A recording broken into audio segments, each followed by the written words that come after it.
Friends, fans, and fine folk, grab your drinks and snacks and come on down to Twitch Tales. Character Creation Edition.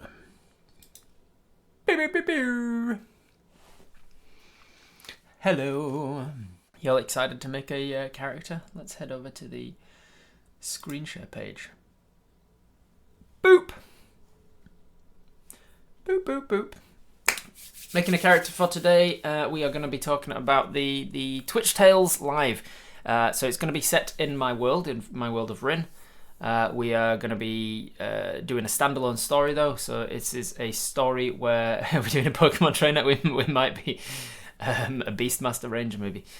What sort of game are you thinking? Well, here are the limitations. We have an hour. That's the main limitation.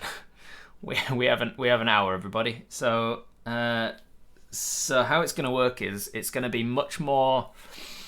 It's going to be much more of a fast-paced moving campaign. A little bit more rails. Like there's going to be like a clear beginning, middle, end setup for you. It's going to be like you are dropped in front of the quest giver in the opening scene.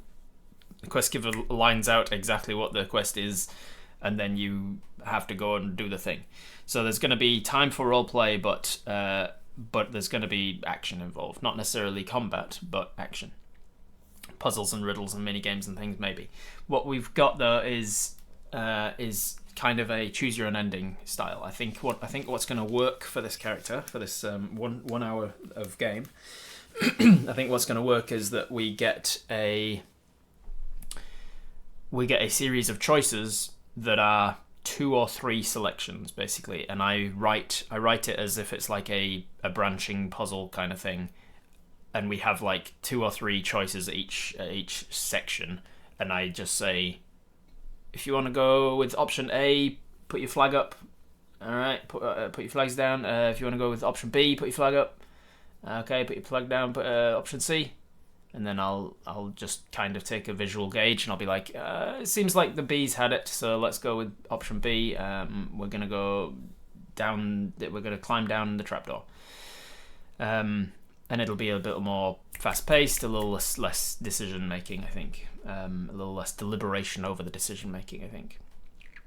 That's how I'm thinking it's gonna work best for only 1 hour of gameplay, especially because 1 hour is actually like 50 minutes, given 5 minutes to allow people to come on in and take a seat and stuff, and preamble of, hey, I'm Robert and this is what we're doing today, and then like 5 minutes before the end we'll have to sort of wrap up and say thank you for coming everybody, this is where you can find me, and give you time to get to the next thing that you want to do. So I'm thinking we should go for something relatively simple. I'm also thinking that we go level 4, 5 or 6. I'm not 100% sure which. Like I prefer level 6 because you can do more, which is probably why I'm thinking maybe not 6 for this. Level 5, you feel a little bit more badass as a hero, and there's more reason why you individually would have been called on, because you can survive a little longer. So I'm thinking level 5 might be a good one. Level 5, you've got levels 1, 2, and 3 spells. If you go a spellcaster, and you've got extra attack if you're a martial player. So I think level 5 is a good. It's the first level of the new tier, and it's the first level where your proficiency bonus has gone up to 3 rather than 2. So something around level 5. Something sneaky, something fightery, or some kind of one of the slightly more simple casters. I'm not ruling any class out entirely. If you guys want to go Artificer, I can try and make it work by like when we are making the Artificer, we'll come up with like some simpler spells to choose, and we won't worry about like changing out your spells every morning or whatever. I'll try and make the entire quest happen over one day maybe, just so that we don't have to worry about like at the end of a long rest it says I can swap this and this and that. And we're not going to be like doing how to say it. We're not going to be doing any of the sort of management side of the game. So things where you can swap out spells at the end of a long rest, things where you can choose different spells to prepare the next morning, or things where you can you can, when you level up, you can swap out one of your fighting styles. We're not going to be doing any of the swapping stuff, any of the like character management things. Also, inventory management I'm going to be keeping to a minimum. I'm not going to be tracking rations and things like this for a game like this. Any of the logistics, keeping track of those stuff, that's all gone. So we can hand wave a lot more of those things. You can go Warlock. What do you want to do? Eldritch Blast. Always Eldritch Blast. How about a literal race against the clock? Feywild competition in 2 or 3 parts, hosted by one of the Fey rulers. The winner gets a boon, which may or may not be given off screen. That could be cool. Read out, yeah. Make it easy on yourself. No big gun, complex characters, especially because a lot of the audience won't really know. I'll get stuff like Artificer. Yeah, I think we probably lean away from that. I'm not in a position to rule it out. That's you guys' choice to rule it out. All right. So with that in mind, let's have a think about what sort of a. Should we pick the class first? Let's go to class first. There are 13 to choose from. What are people thinking? Should we do a poll? Let's see. Do I still have this poll? That's the Twitch polls. Do I have the other polls? There was like a polling website. Oh, is it called Fast Poll? I think it was called.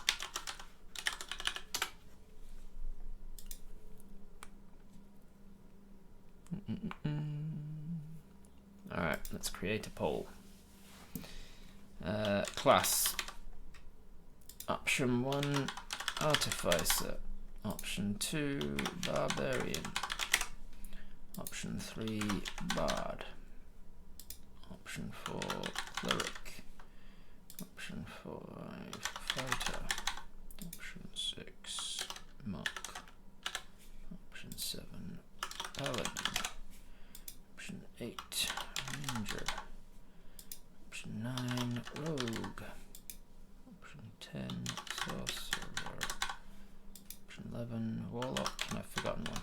Warlock. Option, I forgot Druid. Option something or other, Wizard. And option 13, Druid.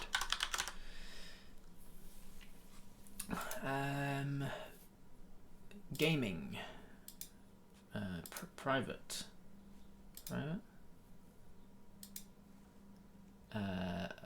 Allow multiple votes. Yes. Don't need to do any of that shit. I'm not a robot. Create your poll. Share a link. Vote poll link, and put it in the chat. Poop de boop, poop de boop. What level are we thinking? I'm thinking 5. 5 is a good level. It's high enough that you start to feel like a hero at that point. Like you can do some stuff. You've got options. You feel like you're not just like a one-trick pony. But it's low enough to keep it simple in the options that you do have. I think 5 is a good level. All right, so vote away. I haven't put like an idea to the time that I'll do this. I'll just see if there's an obvious winner coming in after a certain amount of time. All right, currently nobody's voting. Wizard, Sorcerer, Artificer. Makes sense. They can be a little confusing. Although Sorcerers aren't that confusing. Got a vote for Cleric, couple of votes for Warlock, 3 votes for Druid, 4 for Barbarian, 4 Rangers, 4 Paladins, 5 Fighters, 5 Bard, 6 Monks, and 8 Rogues. Oh, we might be playing Rogue. This could be cool. Because you've been given the option to do multiple votes, you are already voting for your first, second, and third choices, presumably, all at once. So you don't need to be preferential voting here. It's just I guess the first one to break 50% if one gets to 50%, but otherwise whichever's leading in after like 5 minutes or something. You can start to put your choices in the chat as well. You can start to influence people who are on the fence about what to choose. Why rogue or why monk? Why monk would be better than rogue? Why rogue would be better than monk?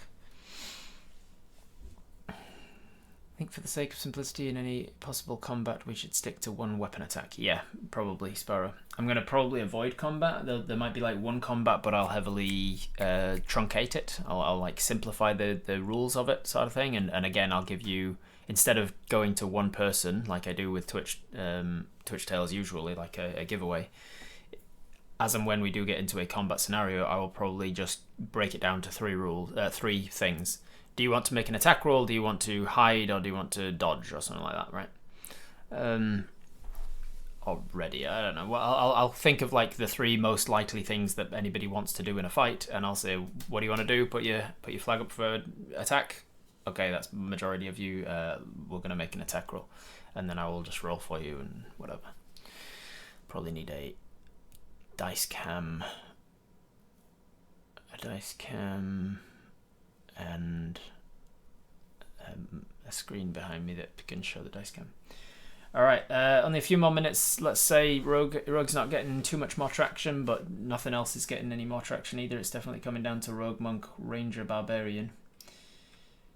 Let's make it a five levels split multi-class, all 5 levels. 1 level in Rogue, 1 level in Monk, 1 level in Ranger, 1 level in Barbarian, 1 level in Bard. Come on, we need one more vote. Alright, well, I'm going to call it. It seems like Rogue is getting the most votes, and it's not super close with 19 to 11, so Rogue it is. We are going to go Rogue as our class. To keep things simple, we are not going to multi-class, we're just going to be a level 5 Rogue, which gives us some proficiencies, some expertise, a roguish archetype to choose, and ability score improvement. Roguish archetype is the most important one of those, the most sort of defining one of those, I should say. So here are your options: Arcane Trickster, Assassin, Inquisitive, Mastermind, Phantom, Scout, Soul Knife, Swashbuckler, and Thief. I'll put those in a poll, and I will also read out what each of them does. So Arcane Trickster is the ones that can cast a little bit of magic. Let me go in here, class Rogui. Alright, Arcane Tricksters. Some rogues enhance their fine-honed skills of stealth and agility with magic, learning tricks of enchantment and illusion. They include pickpockets and burglars, but pranksters, mischief makers, and a significant number of adventurers too. Bob is an Arcane Trickster. He has a little bit of spellcasting up his sleeve to supplement his roguish things. Assassin, you focus on training on the grim art of death. Those who adhere to this archetype are diverse, hired killers, spies, bounty hunters, and even specially anointed priests trained to exterminate the enemies of their deity. Stealth, poison, and disguise help you eliminate your foes with efficiency. You start out by getting advantage on any attack roll against a creature that hasn't taken its turn in combat. So if you go ahead of somebody in combat, you have advantage on that person. And if you hit a creature that is surprised, it's a critical hit. So if you ambush somebody, you get a critical hit on any hit from them, which you'll probably get because if they're surprised, by definition, you've gone ahead of them in combat. So you have advantage to hit them, and if you hit them, it's a crit hit, and you'll get sneak attack on it. Hence, Assassin, because you do a lot of damage. You'll only get those 2 things. You get proficiency with Disguise Kit and Poisonous Kit, and you get the Assassin drop. Very cool, and if you do decide to go for that one, I will make I'll obviously set the purpose of the hour will be focused on whatever the fuck you can do as a character. So if you decide to go a rogue assassin, I will make it an assassination mission that like you have to go and kill some people, whatever. Inquisitive. Architectural Inquisitive, you excel at rooting out secrets and unraveling mysteries. You rely on your sharp eye for detail, but also your finely honed ability to read the words and deeds of other creatures to determine their true intent. Real good detectives, essentially. This is a Sherlock Holmes type build. You have ear for deceit, where you're very good at insight checks to see if somebody's lying to you. Eye for detail, you can make perception checks as a bonus action, and you can make investigation checks to decipher clues. Real easy. You also have insightful fighting, where if you can read somebody's body language, this is very much the Robert Downey Jr. Sherlock Holmes, where he slows time down and he goes, this guy's favouring his left leg, which means he's got a bit of a limp, which means his balance is off in his right ear. So if I discombobulate him, blah blah blah, then I'll get advantage. And you can use a bonus action to try and read somebody's body language, how they're fighting, and if you succeed, you can get your sneak attack on them, even if you don't otherwise get sneak attack, which is pretty good if you're a solo campaign, because you're going to be missing out on the ability to get an ally within melee of somebody you're attacking. You're not going to be getting sneak attack all that often unless you have advantage on an attack, and so having inquisitive gives you another option for using sneak attack. Mastermind. Your focus is on people and the influence and secrets they have. Many spies, courtiers, and schemers follow this archetype, leading lives of intrigue. Words are your weapons as often as knife and poison, and secrets and flavours are some of your favourite treasures. This is the archetype that Chester Devlin Doyle was in the Dice Legends games. He was sort of a master of words, master of ceremonies, master of a network of spies kind of thing.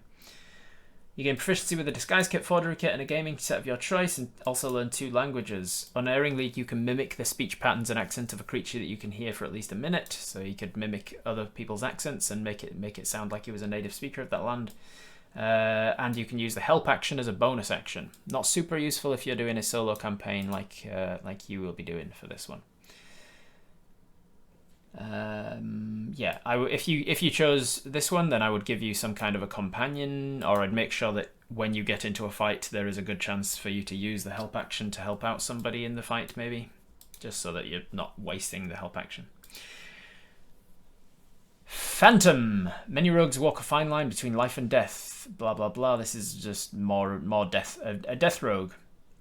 Many Shadakai of the Shadowfell are masters of these macabre techniques. Blah blah blah. Whispers of the dead. Echoes of those who have died cling to you. Whenever you finish a short or long rest, you can choose a skill or tool proficiency that you lack and gain a proficiency in it. So again, this is one of those things that I wouldn't be swapping out every time you finish a short or long rest, unless there was a very specific reason to do so. We would basically just at character creation choose one extra proficiency, and you get an extra proficiency because the spirits are telling you how to be good at that thing. You also get, as you nudge someone closer to the grave, you can channel the power of death to harm someone as well. Immediately after you deal sneak attack damage to one creature on your turn, you can target a second creature and you can deal half the damage to them as well without any sort of saving throw or attack roll. So if you're fighting somebody who's got very good saving throws and like legendary resistance, for instance, and it has a huge armor class, like you're fighting an ancient dragon, you won't be at level 5, but you're fighting an ancient dragon, huge saving throws, huge armor class. You can't get any of your attacks through. You can sneak attack somebody else and then just without a check needed, you just apply half of the sneak attack damage to the other creature. Necrotic damage and shit. That's pretty good. Alright, then we've got Scout. You are skilled in stealth and surviving far from the streets of a city, allowing you to scout ahead of your companions during expeditions. Skirmisher. At 3rd level, you are difficult to pin down during a fight. You can move up to half your speed as a reaction when an enemy ends its turn within 5 feet of you. So if somebody runs up and attacks you and then ends their turn, you can be like, yoink, and you can just disappear without provoking an opportunity attack. Survivalist. When you choose this archetype at 3rd level, you gain proficiency in the nature and survival skills if you don't already have it. Your proficiency bonus is doubled for any ability check that makes either of those things. So you kind of like a ranger rogue. This is one of my home games. Tig Dandel Sparkleflash Blinky Warren Bunders. He's a gnome. Needless to say, with their name like that. Soul Knife Assassins. These are like a psychic assassins, essentially. Soul Knife strikes and infiltrates with the mind, cutting through barriers both physical and psychic. These rogues discover psionic power within themselves and channel it to do their roguish work. They find easy employment as members of Thieves Guilds, assassin, blah blah blah. You harbour a wellspring of psionic energy within yourself. This energy is represented by your psionic energy dice, which are each a d6. You have a number of these dice equal to twice your proficiency bonus, which at level 5 would be 6. You get six dice, and they fuel various psionic powers. Some of your powers expend your psionic energy dice that they use. Blah blah blah blah blah blah blah blah blah. When your non-psionic training fails you, your psionic power can help. If you fail an ability check using a skill or a tool with which you have proficiency, you can roll one of your psionic energy dice and add the number rolled to the check. You can add a d6 to a check that you've failed. Psychic whispers. You can establish telepathic communication between yourself and others. Perfect for quiet infiltration. As an action, choose one or more creatures you can see, up to a total creatures equal to your proficiency bonus. So many rules. So you can choose up to 3 creatures and then we'll roll 1 psionic energy die. For a number of hours equal to the number rolled, you can now speak telepathically with those creatures. And then also psionic blades, psychic blades. You can blah blah blah, take an attack action. You can manifest a psychic blade from your free hand and make an attack with that blade. This magic blade is a simple melee weapon with the finesse and thrown properties, so you conjure a psychic dagger and can throw it. But it also does a d6 rather than a d4, like a regular dagger. Blade vanishes immediately, yada yada. So psychic blades, telepathy, and ability to reroll failed saving throws using your dice. Swashbuckler. You focus your training on the art of the blade, relying on speed, elegance, and charm in equal parts. Fancy footwork. When you choose this archetype, you learn how to land a strike and then slip away without reprisal. During your turn, if you make a melee attack against a creature, it cannot make opportunity attacks against you for the rest of your turn. Basically like the mobile feat without having to take mobile. So you can attack somebody and then run away. Rakish audacity. Propels you into battle with your confidence. You can give yourself a bonus to initiative rolls equal to your charisma. More likely to go first in the initiative order because you have a high charisma. You can also gain an additional way to use your sneak attack. You no longer need advantage on the attack to use sneak attack against the creature if you are within 5 feet of it, no other creatures are within 5 feet of you, and you don't have disadvantage on the attack roll. This is another way to use sneak attack for a rogue, especially a rogue that is a solo rogue. This is really good for solo rogues because if you are the only person fighting a monster, you can sneak attack them essentially because you're a fencer, a dueler. This is a good choice for a solo campaign for a rogue.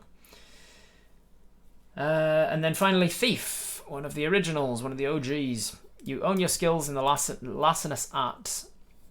Burglars, bandits, cut purses, etc. Fast hands. You can use a bonus action granted by cunning action to make a sleight of hand check. Use your thieves' tools to disarm a trap, open a lock, use an object action. Basically, anything you want within reason is now a bonus action instead of an action to use with your hands. You got fast fingers. Second story work. You gain the ability to climb faster than normal. Climbing no longer costs you extra movement, meaning you've now got a climb speed. In addition, when you make a running jump, the distance you cover increases by a number equal to your strength, your dexterity. So you can running jump long distances, high distances. You can climb very quickly, and you can use objects real easy. And again, if you chose that one, I'd probably put some kind of a heist as the main mission that you're going on because you're a thief and you're an expert thief and you're really good at climbing into places like cat burglar style and. So that's probably what I would focus on if we went with Thief. Start your engines. Start your choices. Let's start. You can in the chat start to be like, oh, we should definitely go this because of that reason. Swashbuckler is a lot of fun to play. Goes very well with a bard. Multi-class personal favorite. Nice. All abilities battle oriented, which wouldn't really do much since battle is going to be heavily simplified. Like as I say, Rita, I'm gonna base the one shot around what you've chosen. So if you've chosen something that's got a lot of combat abilities, I'll make the whole hour combat if I have to. I'll just simplify each of the combats so it doesn't get boring. I don't want the entire hour to be one combat that's played out exactly rules as written with the D&D. I will if we go a subclass that is all about combat. Then I'll make the whole thing combat, but it'll be like a dungeon crawl kind of thing where you have to assassinate a guy at the end, but you first have to kill all of his minions on the way to him, and so I'll make lots of different simplified combats. But like I did with the hags, or like I tried to do with the hags, I'll make each combat different and unique, and something else is going on with the combat to make it feel different. Swashbuckling warlock would be funny. Yeah, we're not doing multi-class, not for this simple one. Pirate adventure. Yeah, we could do it. That's a very good point, Sparrow. Could do a pirate adventure. I've already done a pirate adventure with the American Cancer Society one shot with Siphon, the water genasi. They were water genasi, weren't they? So there was some pirate elements there. I could tie the story into that story maybe, and like have an offshoot of that story, and have you as a swashbuckler pirate rogue. Also, don't be too focused on the name. Like, just because the subclass is called swashbuckler doesn't mean you actually have to be a swashbuckler. You can just be really good with a sword. You could be a swordsman. You could be in tutelage under the world's greatest swordsman or whatever, and then they die, and you have to get sent on a mission to work out why they died and who killed them, and get revenge or something.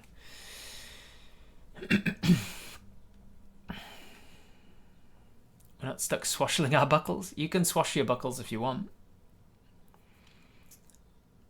Could be you could be a highwayman. Could be like an evil campaign, and have you guys as being, I don't know. We haven't decided anything other than the fact that you're a rogue swashbuckler. It's relatively close, 24% to 18%, swashbuckler and assassin, thief even as well. But it seems like you guys have had enough time now, and you have you've voted swashbuckler. So swashbuckler it is. We are going to go with swashbuckler, which gives you fancy footwork. When you choose this archetype at level 3, you learn how to land a strike and slip away without reprisal. So you can attack somebody and move away without an attack of opportunity. You also get rakish audacity. You add your charisma modifier to your initiative rolls, so you can go earlier in the combat. Make sure that you're going first, and then you can add an additional way to use your sneak attack. You don't have as long as you're the only creature within 5 feet of it. As long as the thing you're attacking is the only creature within 5 feet of you, meaning you're not being you've got room to move and like flourish your sword and stuff. So think about it in that way. Like nobody's blocking you from getting in, so you can and stab in with your rapier and get sneak attack. So they can still be next to other creatures as well, as long as no other creatures within 5 feet of you. Otherwise, you get sneak attack on the attack roll. Then we'll pick the proficiencies and the expertise and the ability score improvement. And you'll also have uncanny dodge. I think the next most important thing to do would be to go back and pick the race now. What race are we thinking? Aarakocra, so that we've got flight. Let's see, we've got Asimars, we've got some Genasis. I'm not going to go with the races that I don't know too much about, like the Spelljammer stuff. That's not really interested in that. Bugbears, so we've got reach. We could go bugbears have an extra 5 foot reach, so you can stab out at. You can swashbuckle from a distance. Centaurs. Changelings would be pretty good for a roguish type, because you can basically alter self at will. Fey creature, medium or small. Walking speed is 30 feet. Proficiency with deception, intimidation, blah blah blah. Shape change at will. That could be a very good option for a roguish type. Especially if I end up sending you on like a infiltration, assassination-y type mission. What else we got? Deep Gnomes, Dragonborns, so you've got breath weapon attack. We've got Duragars that can change their height once a day. You can make yourself large. Duragar magic. You can cast enlarge, reduce on your spell in yourself. You can also cast invisibility on yourself. 5th level you can cast invisibility on yourself. So that would be good to have a little bit of magic options. What else you got? Dwarves, just because you already know dwarves, so it might be simpler for you to remember what the things are you can do. I would use my own dwarf rules rather than these dwarf rules. Eladrins, elves, fairies, tiny. This is my homebrew race. Tiny fairies. They're basically just fairy but tiny. Because in my games fairies are tiny, not small. For this one, I'm not going to make a poll with all of them, because you can only have 15 things in the poll, and trying to include all of these different races is insane. So what I'll do is I'll get some from you guys, and we'll put in the first 15 that people say in the chat, and we'll go with that. Got owl races, Pegasus, Plasmoid. Basically, go to D&D Beyond. Go to races. Copy. put it into there. Go to D&D Beyond races and check them out if you want them. Here are all the races.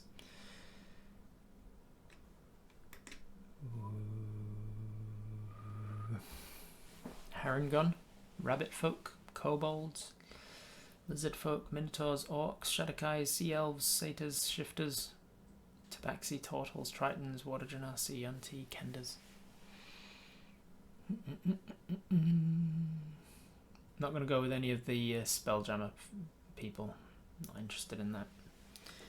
Leonins, Satyrs, Changelings, Shifters, Warforged, Verdun.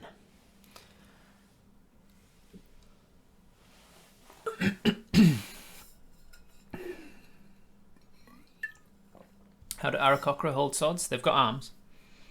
Aarakocra have 6 limbs, 2 legs, 2 arms, and 2 wings. Asimars, Furbolgs, Kenkus, Hobgoblins. Oh, the tiny fairy. That sounds hilarious and fun. All right, so those are the races, everybody. Let's go to new poll. Swashbuckler has it. Well done. Race. Okay. Option 1. Let's start putting them in. Githyanki, somebody said. Loxodon, the elephant race. This would be my first Loxodon in my world, I think. Fairy. Somebody said tiny fairy. Changeling would be good. Changeling. What else we got? Tabaxi, the cat people. Aarakocra. Aarakocra. Turtle.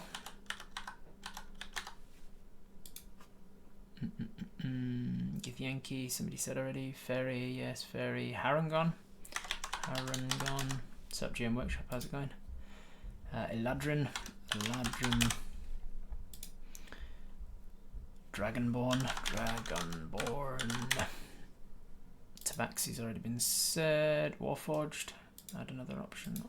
Warforged. I would give you the option to play one of my homebrewed Warforgeds as well. Tiefling. Kenku. Got 2 more options. The next 2, human. Slylock says. I wondered if anybody was actually going to just say human. And centaur.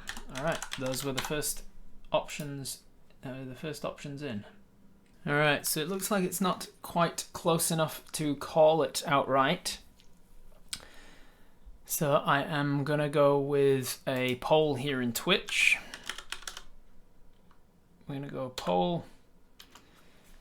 We're gonna go question race. I'm gonna go response fairy, changeling, or mixture. All right, so what I could do is I could make you a changeling fairy. And what that would mean is I'd probably do a, let's see, they're fey creatures, so this would work. That would make sense. So what I would do is I'd bring up my home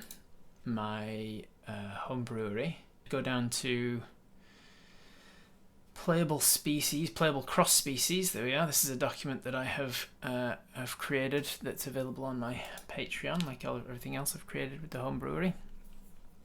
Playable cross species, like which species are and are not compatible. I've not done the fairy races on this document, so it's not actually here, but basically create a hybrid species by deciding which of the species is dominant and which of the species is recessive, and I would think about which abilities the fairy has and which abilities the changeling has, and I would change those up. Alright, fairy. Let's see what we got. You are size category tiny in my games. Your walking speed is also like 10 feet or something, but your flying speed is 30. You know the Druid Craft cantrip. You can cast Fairy Fire with this trait. You can cast Enlarge Reduce with this trait. and you have a fly speed. That's pretty much all of the things for this one. Duplicate tab.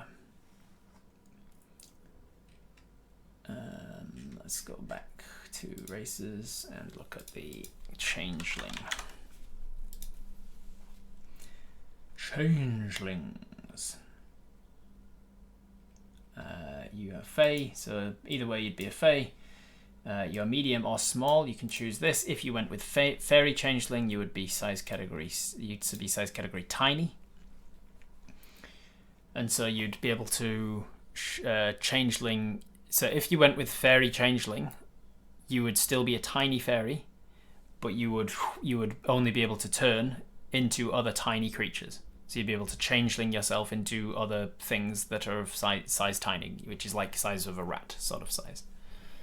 So I would probably make it that you could appear almost like Druid. You could appear like an animal, maybe, with changeling or something. Yeah, you could change into a Nakmak for instance, yes. You could change into other tiny creatures. You could change into a borrower. You could maybe make yourself look like a rat. You wouldn't actually be a rat. You wouldn't be changing like a druid, but you'd be like, I looked like a hummingbird. Yeah, that could be cool. Speed is 30 feet, so that wouldn't change because that would be a flying speed. Changeling instincts. You get proficiency in 2 of the following skills: deception, insight, intimidation, performance, and persuasion, and you can change shape. So obviously I would keep flight and change shape, and then if you go fairy dominant, you'd also have fairy magic, which is the druid cantrip, fairy fire, and enlarge reduce. But then I'm giving you everything from a fairy, and only one thing from a chain. Then I'm just making you more powerful. At that point, you're just a fairy who can cast alter self at will. Whereas changeling, because it's a hard one to mix. It's a hard one to mix fairy and changeling because they both have such. They have basically one powerful thing that they can do.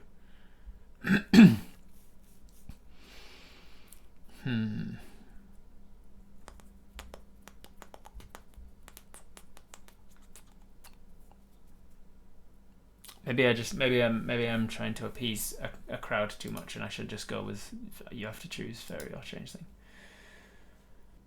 Here's how I would do it. I think in the room one race would be easier. Yeah, you're probably right. I'm just gonna go with one race. You have to choose fairy or changeling. But here's how I probably would do it if it was me. It is me. If it was me doing this for like a proper one shot that's like a 4-hour thing, or for like even a campaign or something, here's how I probably would do it. I would go with if you went changeling dominant fairy. So you've got a changeling parent and a fairy parent, and the changeling race has more dominant genes in you. Then I would take the changeling traits, but I would drop the changeling instincts, and I would give you a once per day or a proficiency bonus per day flight speed. So you don't constantly have flight speed on, but you have it like you can burst wings from your back like for a minute, and you can do that like 6 times a day or something.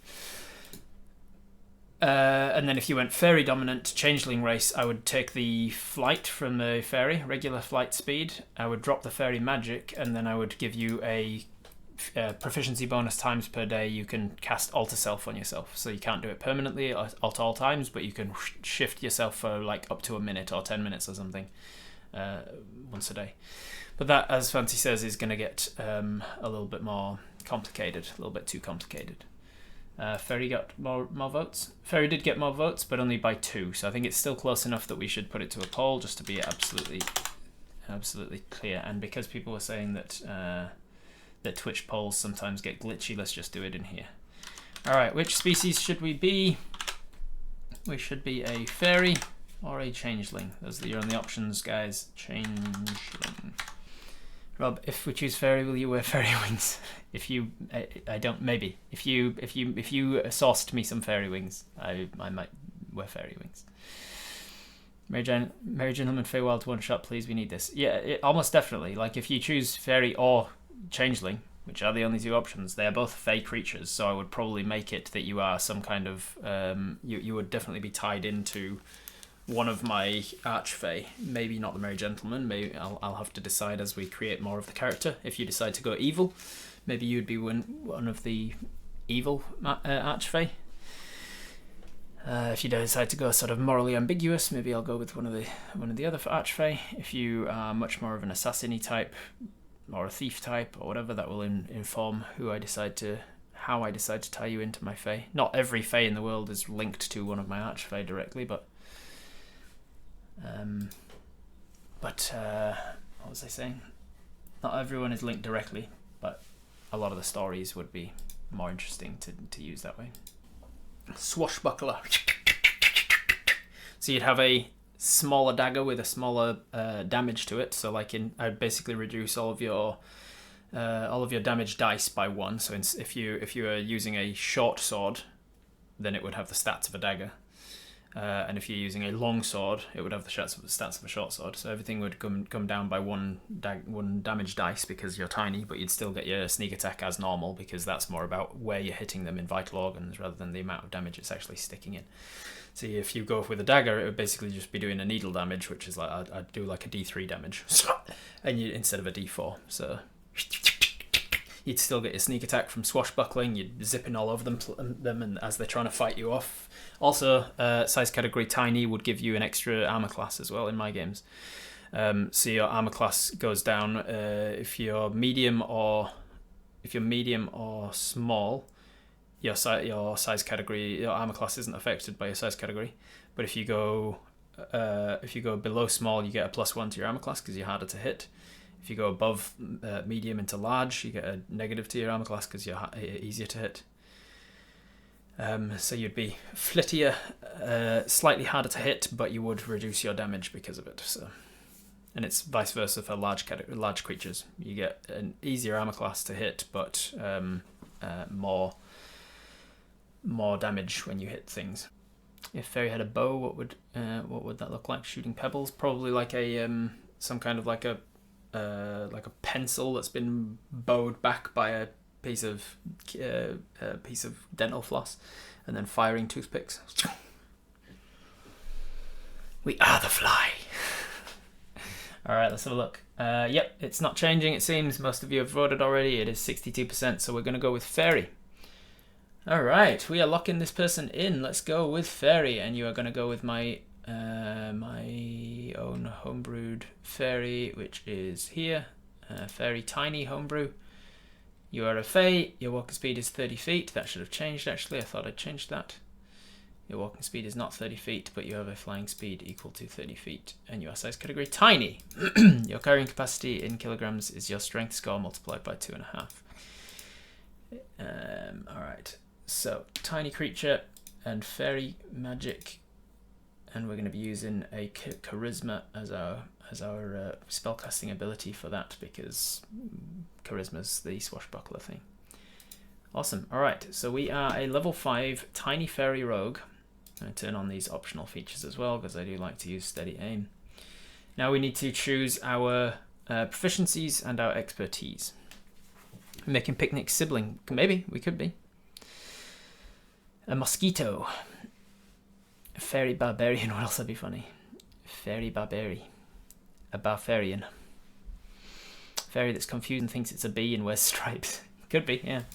Alright, proficiencies. Choose a rogue skill. 1, 2, 3, 4, 5, 6, 7, 8, 9, 10, 11. Perfect. Alright, so we can make that into this. Make it a poll. Alright, proficiencies, rogue skill, what we got? Skill, oh man.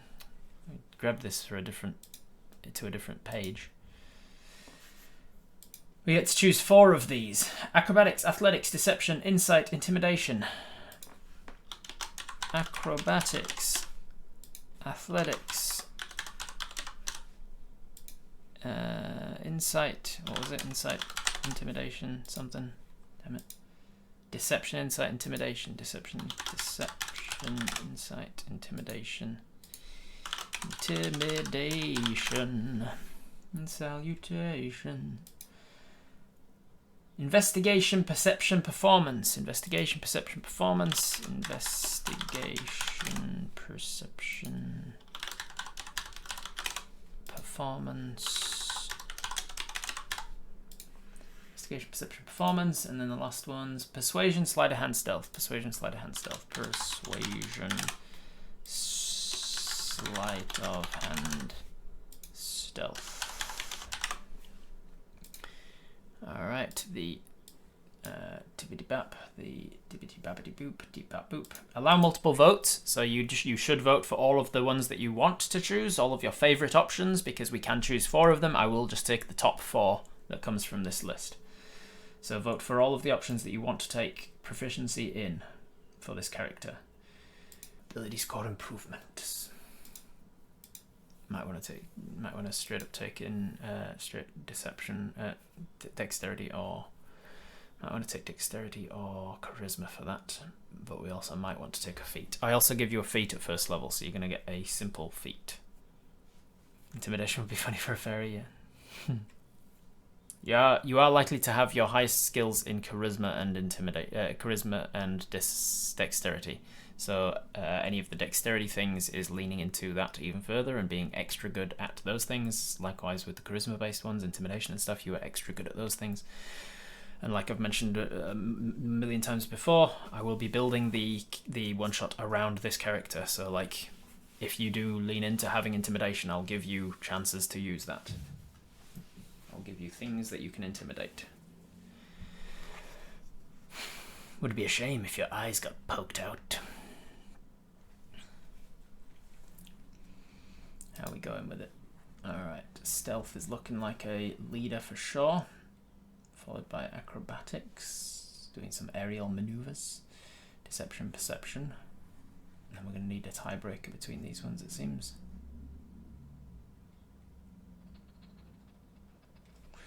Alright.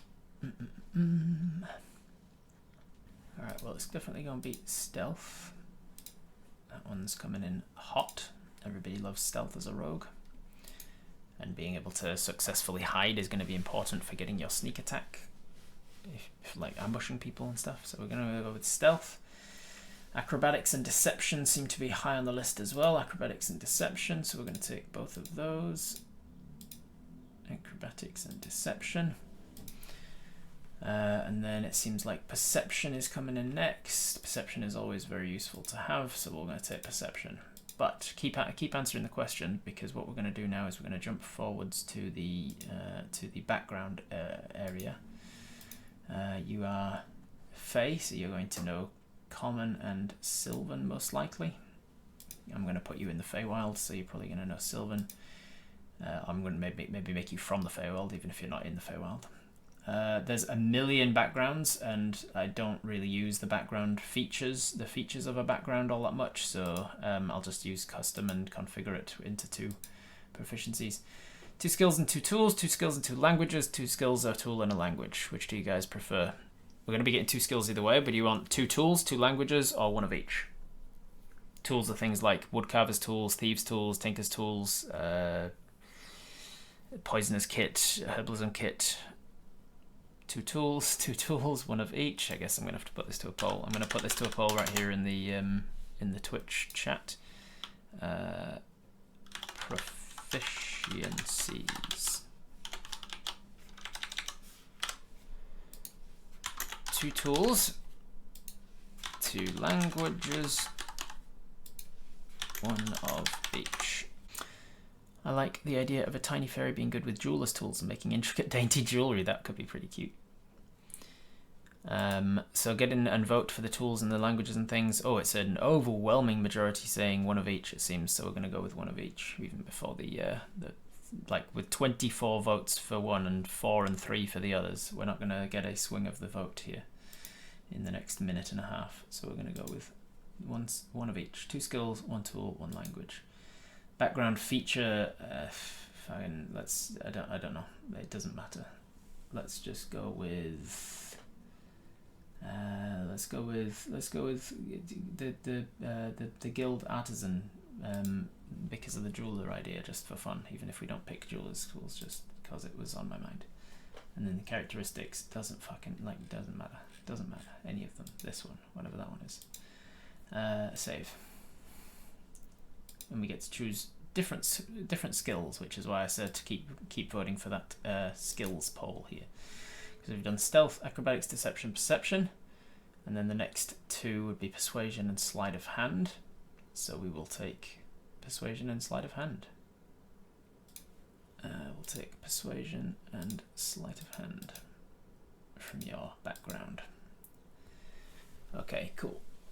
Then we've got to choose a tool. These are the tools. And then one more language to learn as well. With a few more seconds on the poll, it seems like 79% of you said one of each. All right, so tools proficiencies. There's a lot of them.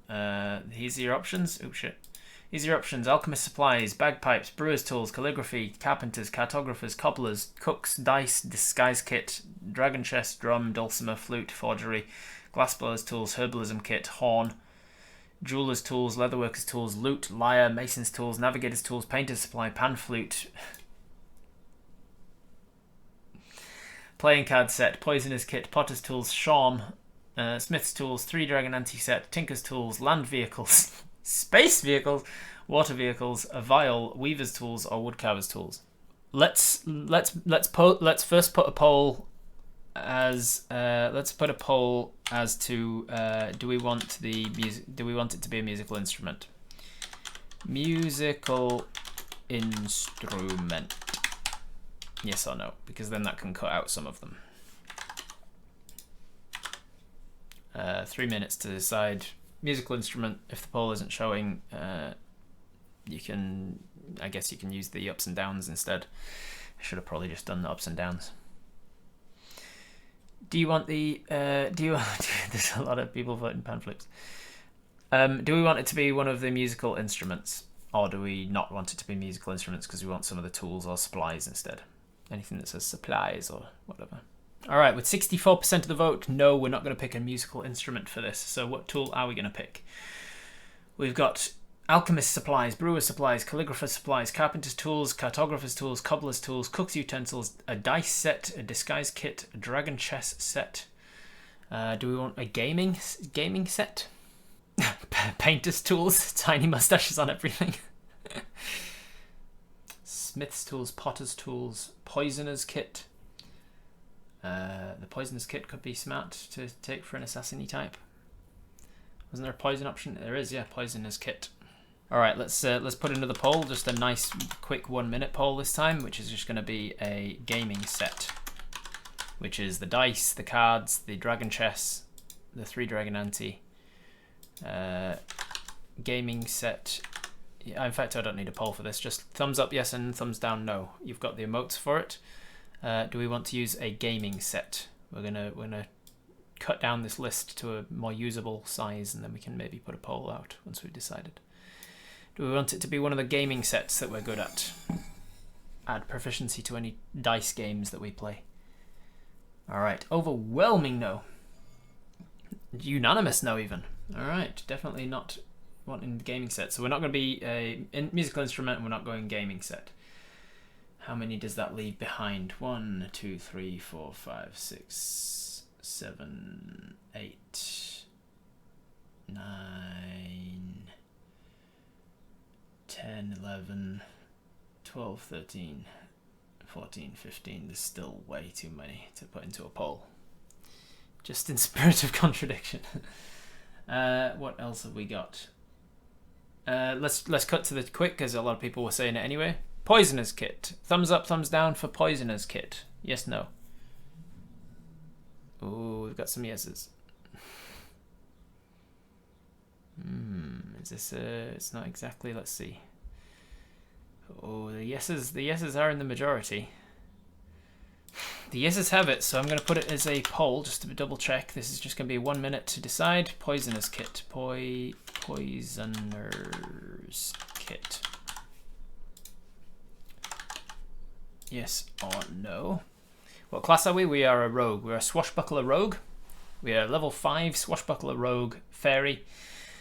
Halfling size? No, even smaller than halfling. We are size category tiny, not size category small.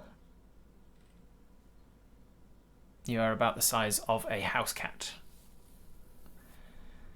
You're going to be house cat to large rat sized, somewhere in that vicinity. Like maybe like a foot tall at most, and maybe like half a foot at least. Your being tiny gives you 2 advantages. You get a +1 to your armor class because you're harder to hit, and you get a drawback of your weapons do 1 less damage dice. You have a flying speed. Yes, you have a 30-foot flying speed.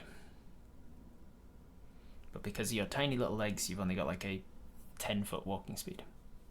In case you get nabbed. Ooh, very close, but there's the yeses have it. We are just going to take Poisonous Kit, which it makes this nice and easy. Don't need to go through a list of 30 different things. We're going to take the Poisonous Kit.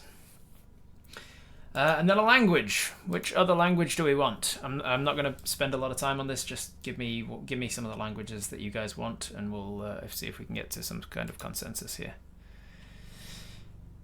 Here are the list of languages. You obviously know Common, Thieves' Cant, and Sylvan already. You've already got Sylvan from being a fairy. So Common, Thieves' Cant, and Sylvan. You've got Elvish, Orc, Elvish. Can you drop? Oh, you can't. You guys can't see the drop-down menus. Oh man, I thought this whole time I've been showing you off the drop-down menus, and they've not been showing up. Sorry. I will go down the menu for you. Abyssal, that's the language of the demons. Celestial, language of the angels. Deep Speech, that's the language of the far people, and you don't get it as an option in my games. Draconic, Dwarvish, Elvish, Giant, Gith, Gnomish, Goblin, Halfling, Infernal, that's the language of the devils. None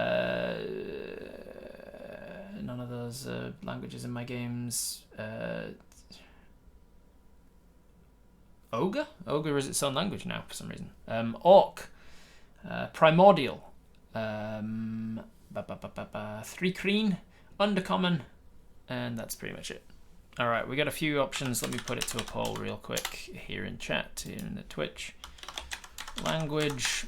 The ones that were coming up often is Elvish. Somebody said, a couple of people said Orc, I think. I saw Gnomish a couple times. I saw Abyssal. And Celestial, I got seen a couple times too. Alright, what languages are coming up to? Abyssal is currently in the lead. The language of demons. I would have to come up with some story reason as to why the hell you know Abyssal language. It could tie in with the Abyssal arc of the upcoming arc of the regular Twitch Tales. Could be that you are sent from the Feywild to help with the fight or something. I don't know. I don't know. I'd include some reason for it. Could just be that you're pretty messed up in the head and you find it funny to... Maybe you're just a little prankster and you find it funny to sort of speak to people in Infernal. In Abyssal, rather.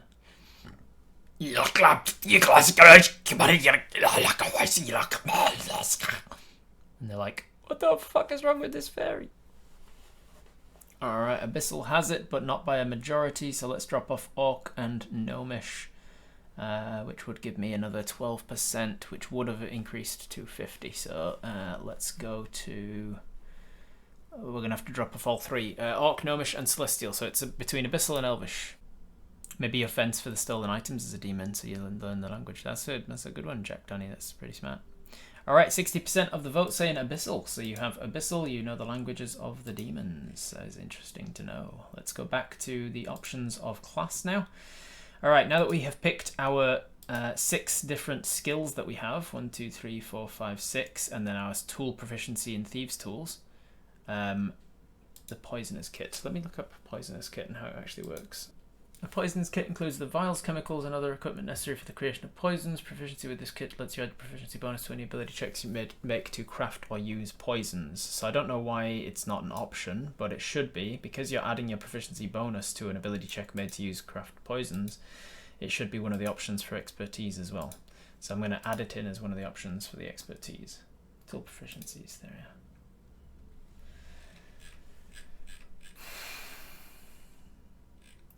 Forgery Kit, Herbalism Kit, Poisonous Kit. Poisonous Kit's a favoured resource for thieves, assassins, and others who engage in skullduggery. Allows you to apply poisons and create them from various materials. Your knowledge of poisons also helps you treat them. Includes glass vials, mortar and pestle, chemicals, glass stirring rod. Your training with poisons can help you when you try to recall facts about infamous poisonings. Your knowledge of poisons has taught you to handle those substances carefully, giving you an edge when you inspect poisoned objects. When you treat the victim of a poison, your knowledge grants you added insight into how best to care for them. Working with poisons enables you to acquire lore about which plants and animals are poisonous, and your proficiency allows you to handle and apply poison without risk of exposing yourself to its effects. In order to spot a poisoned object, the DC is like 10 for you, and to determine the effect of a poison, the DC is like a 20 for you. And then I would use my brewing tools, my brewing abilities, to brew poisons. But in an hour, you're not going to take downtime to brew poisons. I would just start you off with a poison in your inventory, probably. Okay, so back to the expertise. You've got 1, 2, 3, 4, 5, 6, 7, 8 options, because I'm going to add poisonous tools on there. So let's open up that fast poll again and put in the 8 options, and we will decide which options for expertise. Expertise, for those who don't know, expertise is the rogue feature where you get to add double your proficiency bonus. Your proficiency bonus is a +3 at this level. So in the acrobatics, for instance, you have proficiency at the moment, so you would add your strength, your dexterity score, whatever that is, and then you'd add another 3 because you're proficient in acrobatics. If you take expertise, you'll add 6 instead of 3. So extra good at whatever these things are. Which of these skills are we going to be extra good at? Poison doesn't do much in 5e. It's not like you're in real life poison. Again, it's me that's running the game, and I'll make you feel like a badass. So your poison will not be a waste, hopefully. If it's a poison that's constantly applied to your blade and you don't have to reapply it and stuff, then it's probably going to do less. It's going to do like a D4 extra damage or something. But if it's like something that's a one-off, you have to use an action to dip it in and blah blah blah, then of course it's going to be balanced by being more damage or being more useful. It's going to debilitate them or incapacitate them or something. I don't know. It would also be a useful way for me to simplify a combat that I feel is taking too long for the hour that we have. If you stab somebody with a poison and I'd be like, oh, they failed their save, and I'm going to say that they're paralyzed. Let's move on from this combat or whatever. Alright, we're going to take expertise in stealth and perception by the looks of it, unless we get a couple more votes coming in for acrobatics or sleight of hand or poisonous kit. All of the other options are not trailing too badly except thieves tools, which is not going to be the option. It's not likely we're going to be double proficiency in thieves tools and deception, but all of the others still have a chance here. There's some options coming in. Sleight of hand's now picking up on perception. As they round the final bend, like a horse announcer. Stealth is out in front, leading by a length. Perception is trailing in behind. Looks like Stealth is the clear winner, but which is going to be vying for second place in this race? Sleight of hand has taken Perception on the inside now. Sleight of hand bringing up the rear. Perception bring it back? Acrobatics also still within a chance if they really drive to push for this last final leg of the journey. As they round the final stretch, Acrobatics pulling up on Perception now. Sleight of hand bringing out a lead ahead of can they bring away from Perception? Can they pull away? Can they secure themselves a lead as Acrobatics and Perception vie for third place? Which is going to come in third place? Stealth is definitely out in front, so we've got Stealth coming in. We've got Sleight of Hand currently. Stealth and Sleight of Hand being double expertise, double proficiencies. Nice. Perception, Acrobatics. Either one. Oh, Sleight of Hand's got an even bigger lead now. With extra 3 votes for Sleight of Hand. I'm going to give you another maybe 30 seconds or something. Yet another character that cannot lie. I mean, you will be good at Deception. You'll still have proficiency in Deception. You'll still be high Charisma and a +3 for Deception. You just won't have expertise in it. You won't be an expert liar. Alright, I think you've had long enough, and there is a strong enough lead now that Sleight of Hand is clearly in second place. So we're going to take Sleight of Hand and Stealth. Alright, so we have picked all that we need to pick for those things. Ability score improvement we will get back to in a second once we've chosen our ability scores. So we are going to go with choose an option. We can either increase 3 scores by 1 each, or we can increase 2 scores by a +2 and a +1. Either way, we're going to be doing point by. We're going to want high dexterity and charisma. So I'll just chuck us a relatively high number in those just to get us started. We don't want to tank our con necessarily because we would have not many hit points, which is not good for a one-shot.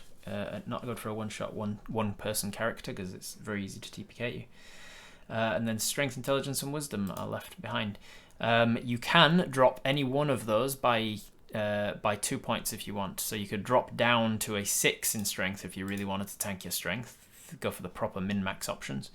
What do we think? What are we thinking for this? We need a high dex. Should I max out my dexterity?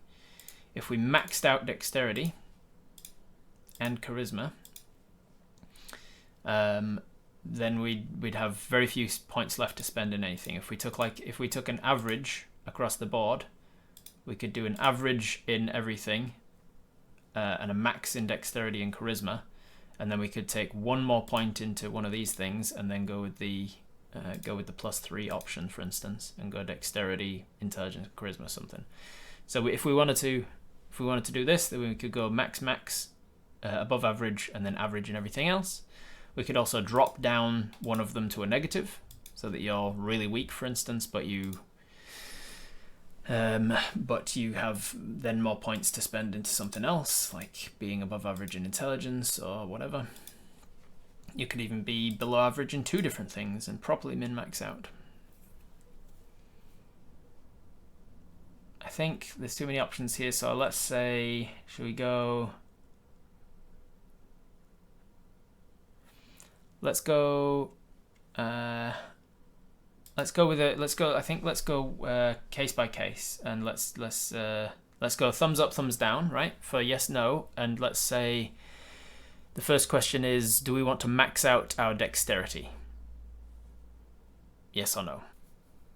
Dexterity is directly related to your armor class, so how hard you are to hit, and also your damage and attack bonuses, how good you can hit. Yes, definitely max dex. All right, so we are going to put it as a 15 dexterity. That's the maximum we can get to, and then we're gonna choose an ability score increase to dexterity as well. Just get it as high as we can. The next question is charisma. Is as a swashbuckler rogue, you add your charisma bonus to your initiative modifiers. And charisma is also your deception, your performance, your persuasion, and your intimidation. And any sort of role play will be based around how well you can charismatically persuade or manipulate people. So, do we want to max out our charisma? Yes or no? Do we want to put it at a 15 charisma and then add bonuses to it? All right, it's not a unanimous decision, but it's definitely a majority decision. We are going to max out our charisma. So we're going to have a very high dex, very high charisma character. The next question is on the other end of the scale. For a fairy and a rogue, it seems like strength is the obvious choice for like bottoming it out, just plummeting down our strength. So the next question. Let's go with, thank you, Fancy. The next question is a strength. Shall we plummet strength right down to 6? Yes or no? Because that would give us more points to spend in other things, and it would give us a -2 strength. All right. Again, not unanimous. There's definitely some dissenting opinions, but it is a majority saying yes. So what I'm going to do is go down here and put override score 6. And we're going to have 2 extra points to spend. So we're going to have 11 points to spend now. Okay, so we've got a 6 in strength. We're going to be very weak, which makes sense because we're tiny. We're teeny tiny. We can't carry very much. But I can give you like a modified bag of holding if we're worried about like carrying capacity and stuff, maybe. Dexterity is high, charisma is high. Then let's say what is our let's make it a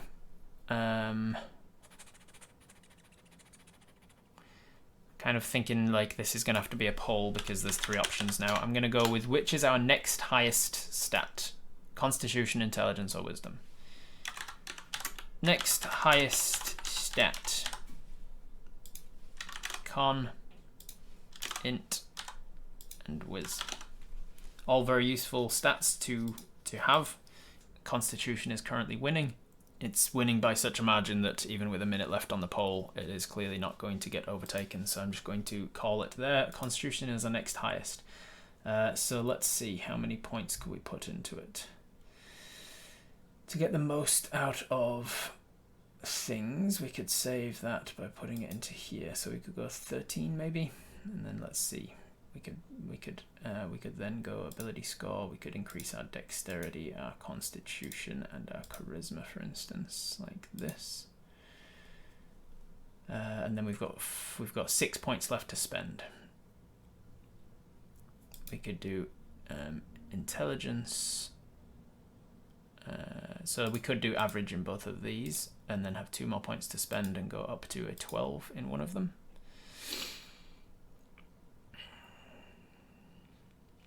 All right, so that's the next question is, with 6 points left to spend, the next question is, do we want another negative modifier? Do we want either intelligence, wisdom, or both to be negative? Yes or no? Thumbs up, thumbs down. No, no, no, no, no. Unanimously no. Okay, which means that we're going to have at least a 10 in both. And then the last question then is with the extra 2 points that we've got to spend, because we took our strength down to 6, with the extra 2 points to spend, we could, let's think, we could increase intelligence or wisdom up one more modifier. So you've currently got average plus 0 in intelligence and wisdom. So put a thumbs, let's go from this point on. No more thumbs in chat, everybody. No more thumbs. 3, 2, 1. Okay, no more thumbs. Do we want to put our extra bonus into intelligence, put a thumbs up, or wisdom, put a thumbs down? Wisdom, a couple of intelligences, wisdom, a couple more intelligences, mostly wisdom. It's definitely the wisdom have it. All right, so we're going to override the wisdom score with a, we get a +2 to that, thank you. There we go. All right, so there's our score. We've got a 6 in strength, a 16 in dexterity, a 14 in constitution, a 10 in intelligence, a 2 in wisdom, and a 16 in charisma. Very high charisma and dexterity, decent constitution, okay average, above average wisdom, average intelligence, very bad strength. Those are some good stats. Now that we've chosen our stats at first level, we can then get an ability score improvement at 4th level. Do we want to take an ability score improvement or a feat? For simplicity's sake, ability score improvement would be pretty handy, and just increase your dex +2, fella. It would be pretty handy because you've got less to decide, less features that you can choose from and things. But at the same time, there are feats that you can choose. I'll tell you what I'll do. I'll open up feats because I like to give you guys a feat at first level anyway. So maybe you decide, I'm okay with the feat that we've chosen for that. But if we're like tossing up between 2 feats, then that's a good indication that at 4th level we choose a feat. Not going to go through all the feats because there's fucking millions of them. Just take an ASI, keep it simple. We only have an hour. Yeah, that's probably a good idea. For this character, we've not gone into like who they are yet, but you guys might have your own idea for what sort of a character they are. What we know currently is that they are a fairy. They are size category tiny. They have a fly speed. They are swashbuckler rogue. They are a swashbuckler rogue that is good at being sneaky. What did we choose expertise in? They're really good at being sneaky and really good at stealing things. Really good at picking locks because of the sleight of hand. It's going to be pretty useful. Anything nimble, they're very good at that stuff. And they speak Sylvan and Abyssal. They speak Demonic. That's pretty much all we know about them so far. So which feat do you want to start with? And the idea is that this is not a combat feat. The idea is that at first level, it's more about building who you are as a character. Things like Chef and stuff, where it's like, Oliver Poison started as an attempt to make lunch, yeah. A non-combat feat to begin with, to say like, yeah, lucky. Are you a very lucky person? Fey touched, because you are a fey creature and you can misty step and things. The language feat that gives you a bunch more language. Are you a linguist and you've got a bunch of languages? Fey Touched is good. Luck is cool. Keen Mind. Keen Mind is a good one for your intelligence. Boosts your intelligence and lets you remember which way is north and such. The Fey Touched, for those who don't know, is your exposure to the Feywild has changed you, granting the following benefits. You increase one of those scores by 1 to a maximum of 20. You learn the Misty Step spell and one first level spell of your choice. The first level spell must be from the Divination or Enchantment School of Magic. You can cast each of these spells without expending a spell slot. So you learn Misty Step and one of the Enchantment or Divination Magic School, and you can go once per day. You got a little bit of Fey magic to you. The Lucky is just 3 rerolls, which could be useful for you just because you're a solo campaign and you can stave off death. As people who know Twitch Tales know, it's very useful to have the Inspiration and the Lucky Horseshoe. You're not Apis, so you won't have your Lucky Horseshoe. Fade Away. What is Fade Away? Fade Away prerequisite Gnome. I might hand wave that though if I need to. No, that feels gnomish, so you can't have that one. The Lucky Feat is just 3 rerolls per day, either you or the other creature that you're attacking against. When you make an attack roll, ability check, or saving throw, you can spend a luck point to roll an additional d20 and choose blah blah blah which one to use. You can also reroll somebody else's attack roll against you, and you expend all of your luck points per day. Keen Mind sounds good. Keen Mind is increase your intelligence by 1. You always know which way is north. You always know the number of hours left in the day, and you can accurately recall anything you've heard in the last 30 days. Light Armor. You've already got Light Armor as a rogue. You would be proficient in Light Armor, so you could go Medium Armor and increase your ability to wear Medium Armor. But I don't really think it's all that much of a point of doing so. Luck makes sense for this campaign. Alright, thumbs up, thumbs down for the Lucky Feat. Mobile could be useful. You're already getting one of the features of Mobile just from being a swashbuckler though, the attack and not get an attack opportunity against you in your run. Alright, thumbs up, thumbs down. We are going with Lucky. So the beginning feat, the feat that you get just from nature of you being a person, just to help you build the character that you feel like building, is going to be that you are lucky. So having chosen that, let's go back to the building the character, and we'll go down to the ability score improvement. So now knowing that, this is the ability score improvement that you get from training. So this can be a combat feat if you want it to be. So now that we are level 4, when we got to level 4, we chose either an ability score improvement or another feat. This ability score improvement could take our dexterity up to an 18. It could have taken our charisma up to an 18. We could even increase our strength up to an 8, but that wouldn't have been the smartest way of utilizing points at that point. How about the feat where we can't be surprised? The Alert feat would be pretty useful. Alert is all the way up here, and it is... You gain a +5 bonus to your initiative, so you are definitely going first if you'd add your +3 from Dex, +3 from Charisma, and +5 from this. You'd have a +11 to initiative rolls, so you would be always going first in the initiative order. This is a really good feat to take if you take the Assassin feat, the Assassin subclass. You can't be surprised while you're conscious, and other creatures don't gain attack rolls on you as a result of being unseen by you. So even if they're invisible, they can't have advantage against you.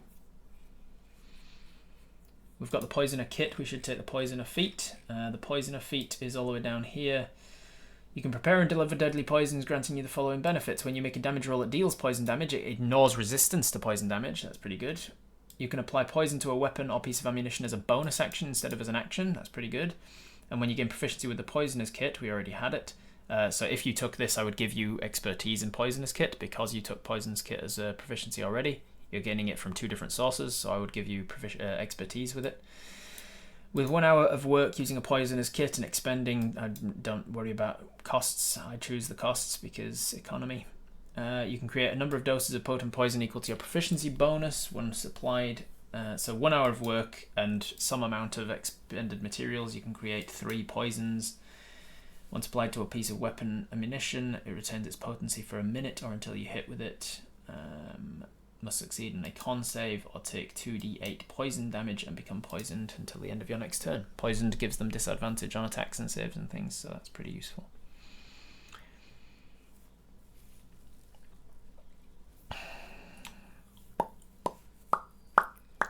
So Poisoner could be an option. Prodigy is you gain another skill proficiency, another tool proficiency, and fluency in a language of your choice, and you choose one more skill that you have and gain another expertise.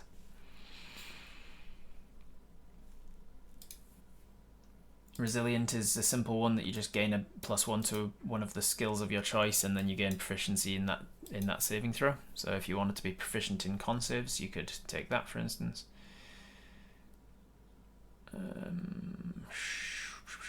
Sharpshooter for attacking at long range doesn't impose disadvantage on your weapons.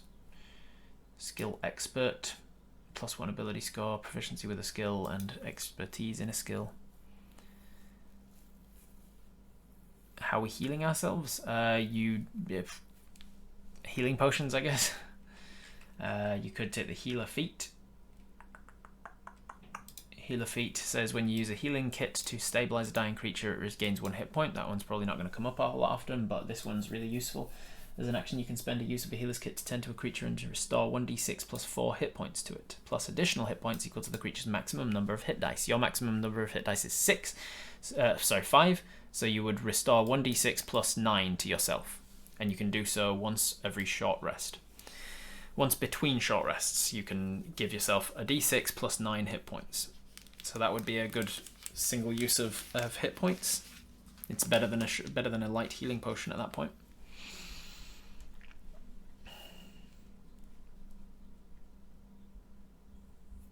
Charisma could be good. Can say that they'd had talked about trouble quite a few times.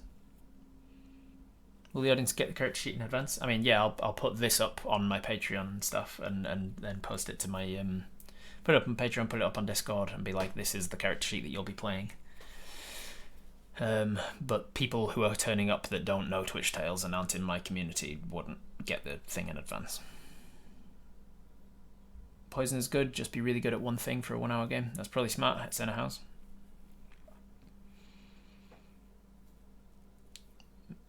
Metallic Dragon only has... The Metallic Dragon one has Cure Wounds. I think that's a little bit away from this guy's purview though, the gift of the Metallic Dragon. You learn Cure Wounds spell, you can cast this without expending a spell slot. Blah blah blah. You can manifest protective wings that can shield you or others.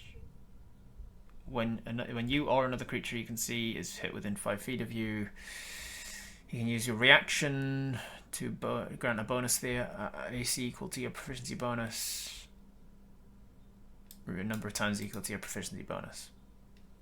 I would definitely, if we took this one, I would definitely reflavor it away from dragons and make it some like a gift of the fairy dragon or something. And your own wings would protect you. Basically, you can add 3 to your defense 3 times per day. So you could cast Cure Wounds on yourself, which would be 1d8 plus 3, which at that point you'd be healing more with the healer feat.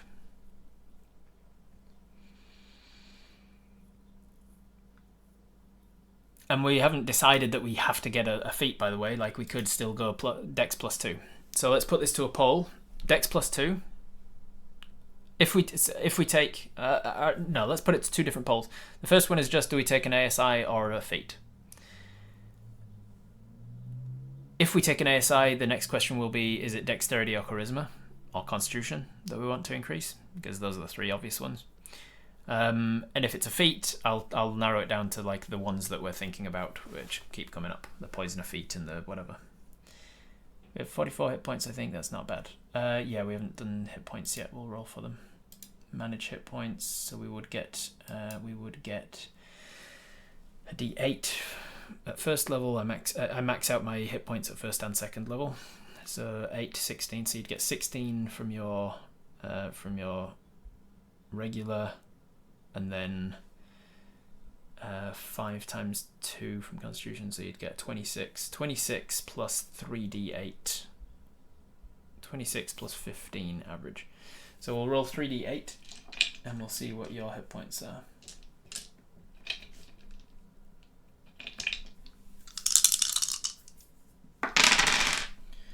That's an 8 on one of the dice, but a 1 on the other. Ones get rerolled in my games. Okay, nice. Came up with a 5, so that is above average. We've got a 5, a 5, and an 8. So what did I say? 26, 36, 44. 44, I think, right? And rolled from that is 34, I think. Is that correct? Let me just double check that. So 16, 16 and another 8's 24. That's 34, 34 and then 10, yeah, 44. You've got 44 hit points.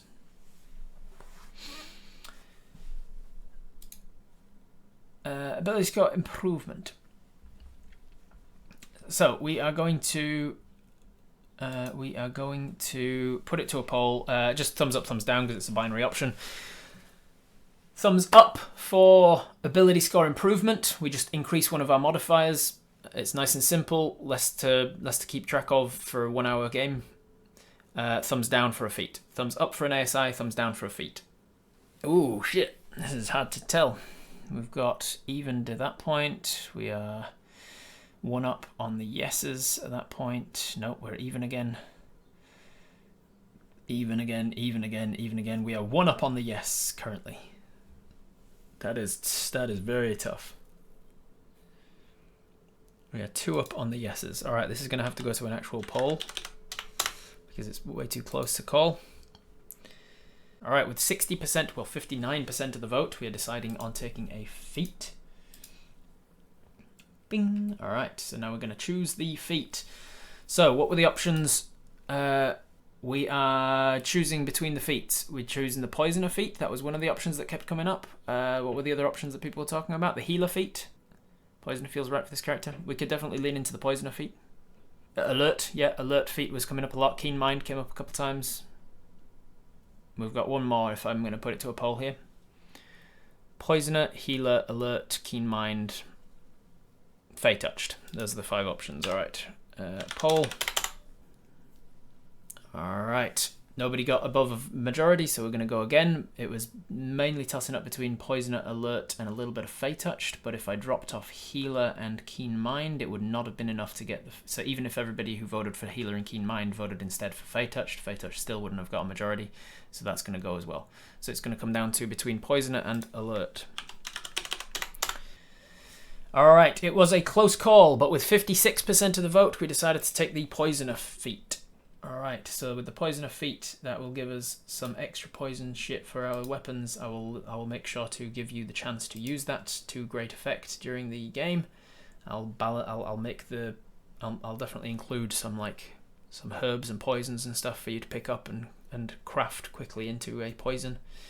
And we'll come up with some kind of maybe like an assassination mission for you to go on to sneakily poison somebody or coat your weapons in poison. I don't know. I'll think about it. All right, that is all of the choices of the race and class. We've also chosen our abilities, so we're getting somewhere now. The description, the languages, we've configured them and chosen them. Tool proficiencies, I don't know why that has not come up with Poisoner's Kit, because we already did that. What is happening here? Excuse me. Choose a tool. I did it. Where did Poisoner's Kit go? Oh, it's deleted Poisoner's Kit because it's saying, oh, you don't need Poisoner's Kit from your tool proficiencies now because you've got it from your feat. That is exactly what happened, Richard, yes. It's removed it, but because we already chose what tool proficiency we went, and that influenced what feat we choose, as I said before, I'm not gonna give you another tool, I'm just gonna leave it as Poisoner's Kit, and I'm just gonna give you expertise with your Poisoner's Kit. So any check made to use the Poisoner's Kit, like if I ask you to roll a survival check to see if you can find some poisonous herbs on the journey, I'll give you double proficiency for that. If I ask you to make a sleight of hand check to finely dice the ingredients for your poison, I will give you expertise on that. If I give you any ability check that's related to making poisons, I'll give you double proficiency in it. All right, choosing equipment. Let's just start with starting equipment to make it easier. You've got a tiny little face-sized rapier. You've got a short bow. You've got one of these. Let's go with an explorer's pack because it's pretty useful. And let's just add that starting equipment. Let's use the arrows, use the backpack, use one of the daggers, wear the leather armor, wield the rapier, and wield the short bow. I might adapt your weapons a little bit to make them more fairy sized. View the character sheet, and then I'm going to give you a magic item as well, because by level 5 you've probably picked something up. So let's head over to here. Let's go to magic items. Love the idea of sneakily flying up on someone and pricking them in the neck with a toothpick, and then they just fall unconscious. I like that idea as well, Tree of Dave. I think I'm going to lean into that for this campaign. Then I'm going to give you like a couple of different types of poison to begin with, and then a few different types of poison that you can create along the way. So like you might have a sleeping poison that doesn't do any poison damage, but it knocks the person. It has a chance of knocking the person out or something like that. And then like an extra just poisonous damage just straight up kills them, and a poison that like paralyzes them but keeps them conscious. And I'll give you a couple of different poisons that you can choose to use, but they'll be consumables, so you have to vote on whether or not to use them at any particular time. That means to choose spells makes this faster as well. Yes, it certainly does. Sup, Silver Red Fox, how's it going? Is our range with bows reduced due to our size? No, it's just that you'll be carrying a longbow, but it'll be stats of a short bow, stats and range of a short bow. So yes, I guess it'll be a fairy longbow. Spend 3 hours to build a character for a 1-hour campaign is the most D&D thing ever. You know it. Truth-telling poison could be... yeah, truth-telling poison, that'd be an interesting one too. Cloak of Elven Kind, advantage on stealth. Ooh, yeah. Campestry poison makes the person speak only in song. Hallucinatory poison, yeah, that'd be fun. All right, let's go with rarity. I'll give you a common magic item and an uncommon magic item. Let's say common magic items. What do we like the look of?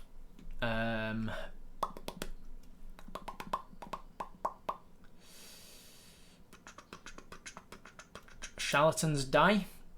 Whenever you roll a 6-sided dice, you can control which number it rolls. So you could cheat at gambling. A cleansing stone, basically prestidigitation in a stone form. Cloak of many fashions, to look like whatever you... Cloaks and fairy wings, not necessarily going together too well. Clockwork amulet. Tiny interlocking gears powered by magic. Whenever you make an attack roll while wearing the amulet, you can forego rolling the d20 to instead just get as if you had rolled a 10. Clothes of mending. Super worth spending an entire episode stealing off of a dead guy's corpse. Instrument of illusions. While playing this musical instrument, you can create harmless illusory visual effects. Key charm. What does this one do? Key charm. If you cast alarm, arcane lock, or glyph of warding, you can tie the effect to the key charm. Now boring. Lantern of tracking. Lock of trickery. Ordinary lock. Used to thwart burglars. That could be interesting. Like if you want to lock your stuff away anywhere, they're probably not going to come up in a one shot. What's a mind crystal?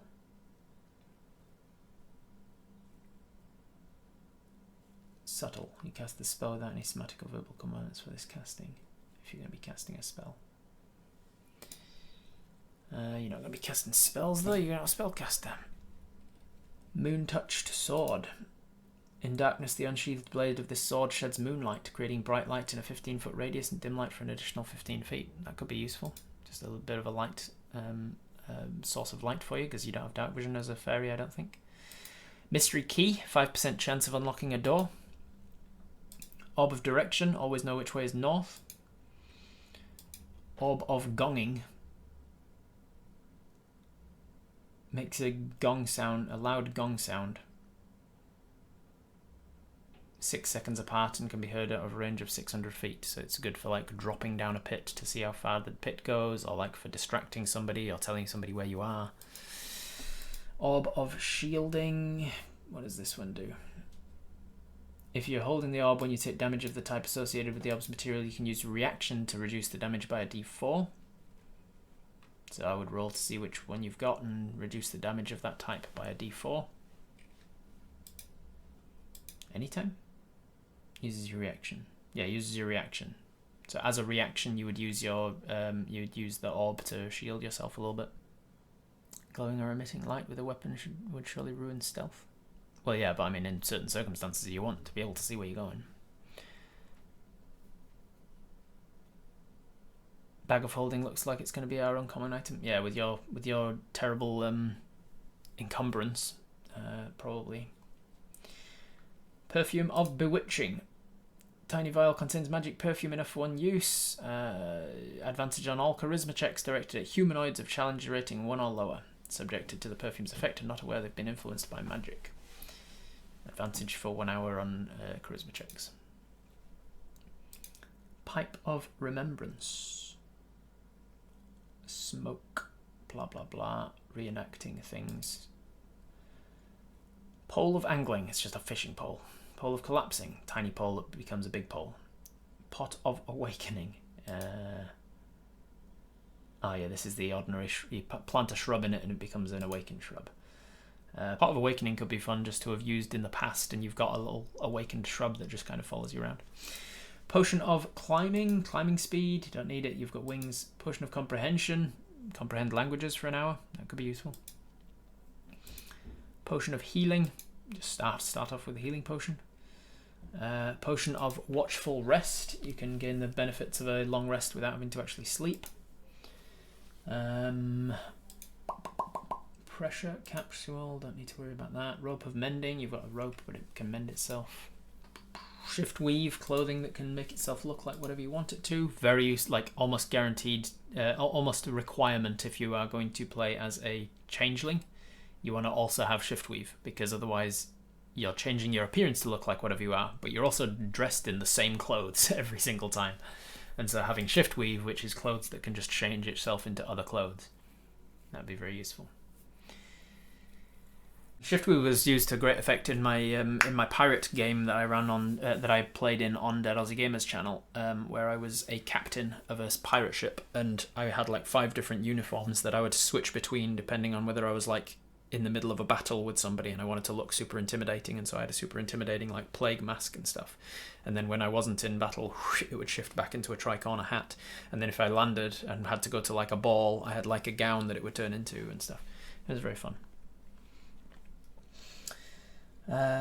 Spell scrolls. You could start off with a common spell scroll, which would be a cantrip or first level spell.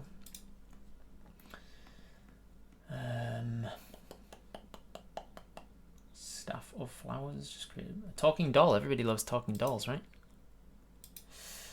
Mommy. Thermal Cube. Keeps you warm. Wand of Pyrotechnics. Just makes some fireworks come out of your wand. Wand of Smiles. Forces somebody to smile. And if you roll a 1 on it, it transforms instead into a Wand of Scowls, which makes somebody scowl for a bit. And if you roll a 1 on it, it changes back into a Wand of Smiles. Alright, what are we thinking? Now that we've been through them all, what are we thinking? I can put them to a poll if needed. The Goggles of Night. The Goggles of Night give you night dark vision, right? But was that a common item? I don't think it was it? It's not there. I think they're an uncommon item. Goggles are uncommon. Petition to get 2 uncommon items for the sake of simplifying the options. If I go uncommon, is everybody actually agreed on what they want? Goggles of Night and a Bag of Holding. Are those the 2 things that everybody wants? Night vision for the sake of like simplifying having dark vision. All right, everybody's agreed. Bag of Holding and Goggles of Night. I will be kind and give you those 2 things then. Let's go to this one. Let's go inventory. Let's go add item. Bag of Holding. It's going to be a tiny little satchel bag. bag of holding. It will be half the weight of a regular bag of holding, but it can only hold half the amount as well, which is still plenty enough for you. It'll be like 250 pounds worth of bag of holding stuff. Yo, bedroll and all of this. Move to bag of holding.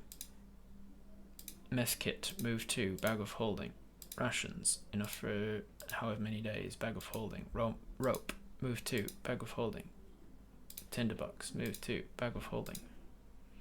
Torch, move to bag of holding. Water skin, move to bag of holding. Backpack.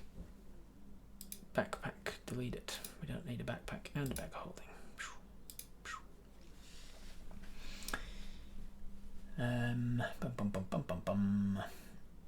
Shot boat, rapier, leather arrows, yada yada yada. Manage inventory, add items, goggles of the night. Add to equipment because you're wearing them. You have dark vision now. We probably need to see in the dark if we're getting in people's deep pockets and bags to steal stuff. Probably pretty dark in there. With a 6 strength, yeah. Alright, so with your 6 strength, how much did I say when I put you as size category tiny? It should be on here somewhere. You are size category tiny. Your carrying capacity in kilograms is your strength score multiplied by 2.5. You can push, so your strength score is a 6, so you can carry 6 times 2.5 is 15. You can carry 15 kilograms. 15 kilograms, what's that in pounds? Like 33 pounds. You can carry 33 pounds of stuff before you're unencumbered. Before you're encumbered, sorry. Your bag of holding is about 15 pounds. Well, it's a bit less than that. I said about half, didn't I? So let's say about 7-8 pounds. Then your goggles of night, arrows, dagger, leather, rapier, short bow, all that shit. That's going to weigh a little bit as well. 33 pounds, look. 33 pounds, but that's including the 15-pound bag of holding. So you've got another like 8 pounds you can carry on your person before you're encumbered as you fly around.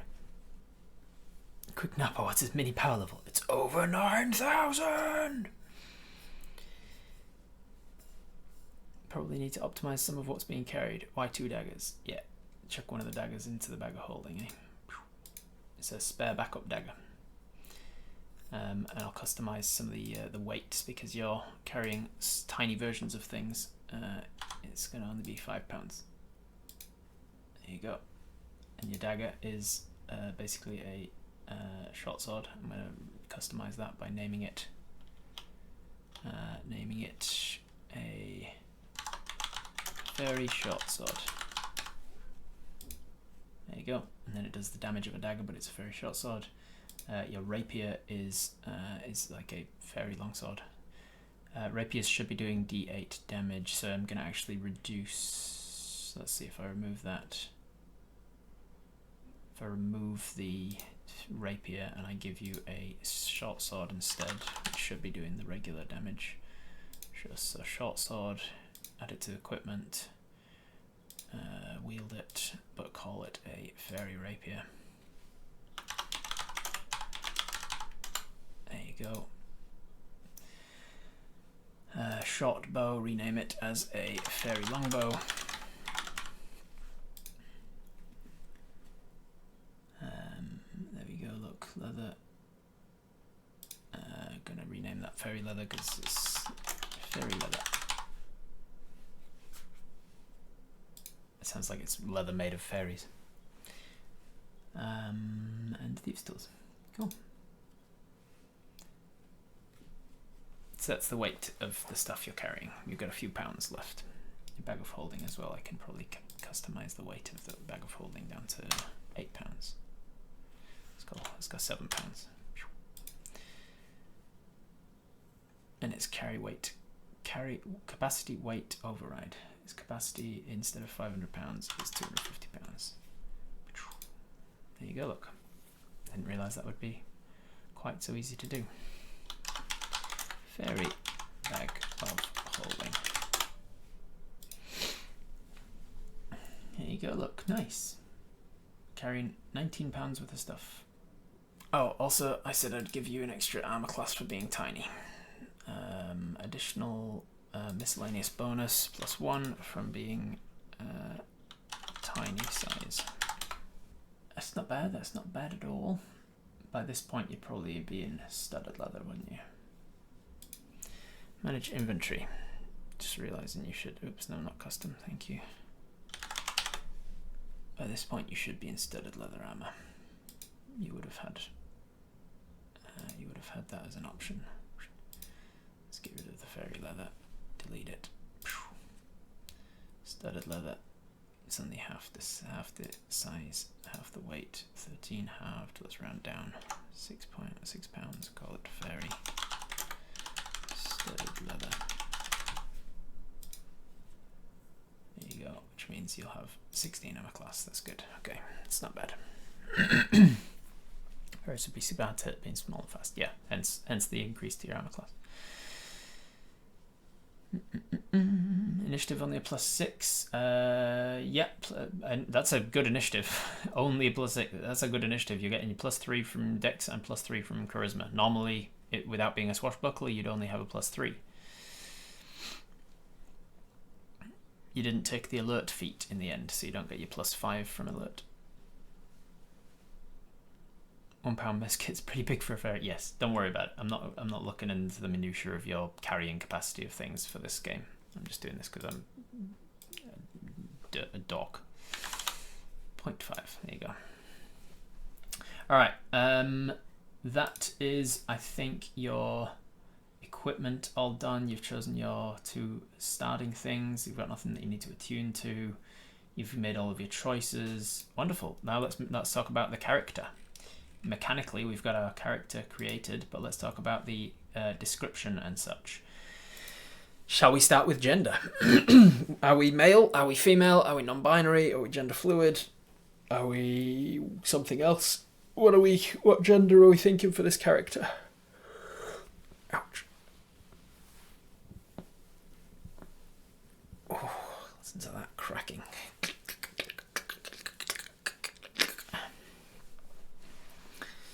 Roll on my gender table, could do. Got quite a few voting for female already though, because we've played a couple of males before in Twitch Tales. So have we? Yeah, we played a couple of males before in a few different one shots and things. Females, males, gender fluids, females, pass.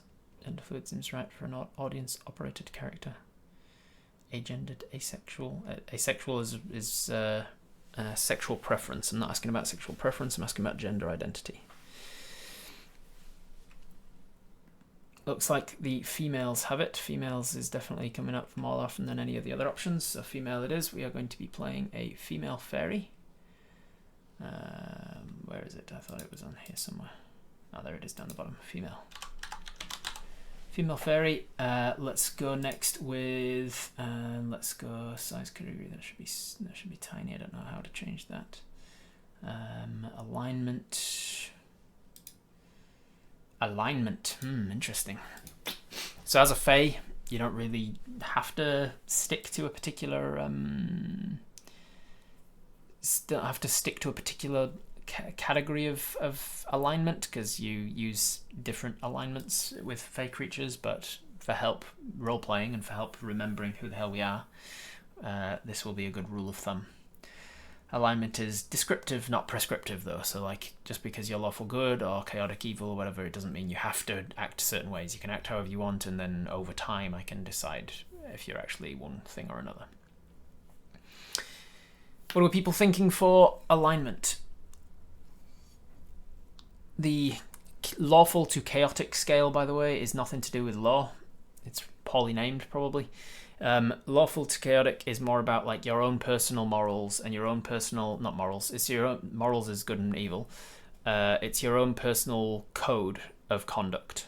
Like do you stick to a particular routine, a particular schedule?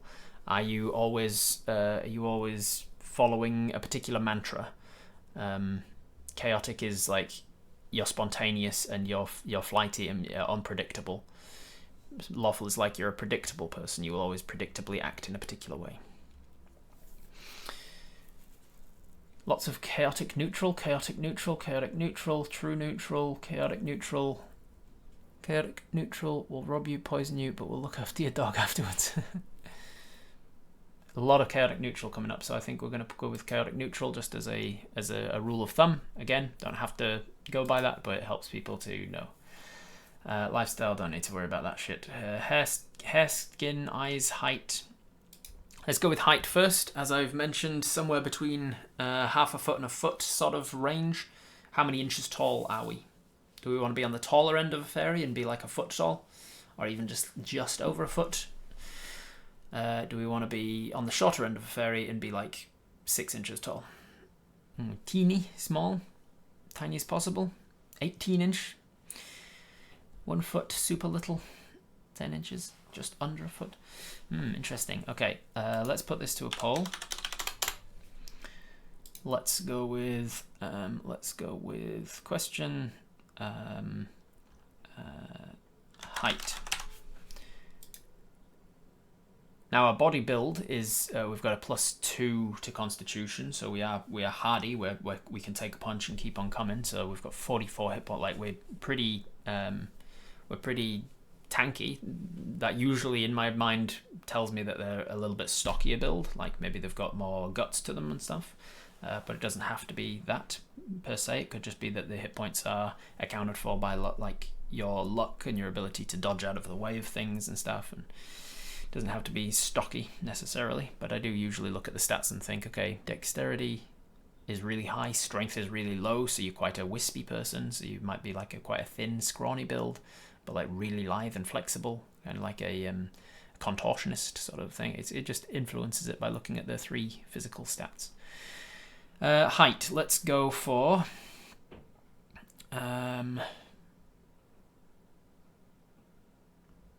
let's go 5 inches as the lowest option, 7 inches as the next option, 9 inches for the next option, 11 inches for the next option, and 13 inches for the next option. There you go. It ranges across the board pretty well. Let's go with a 2-minute poll. Let's just go with a 1-minute poll for this one. The poll is active. Refresh if you don't see it.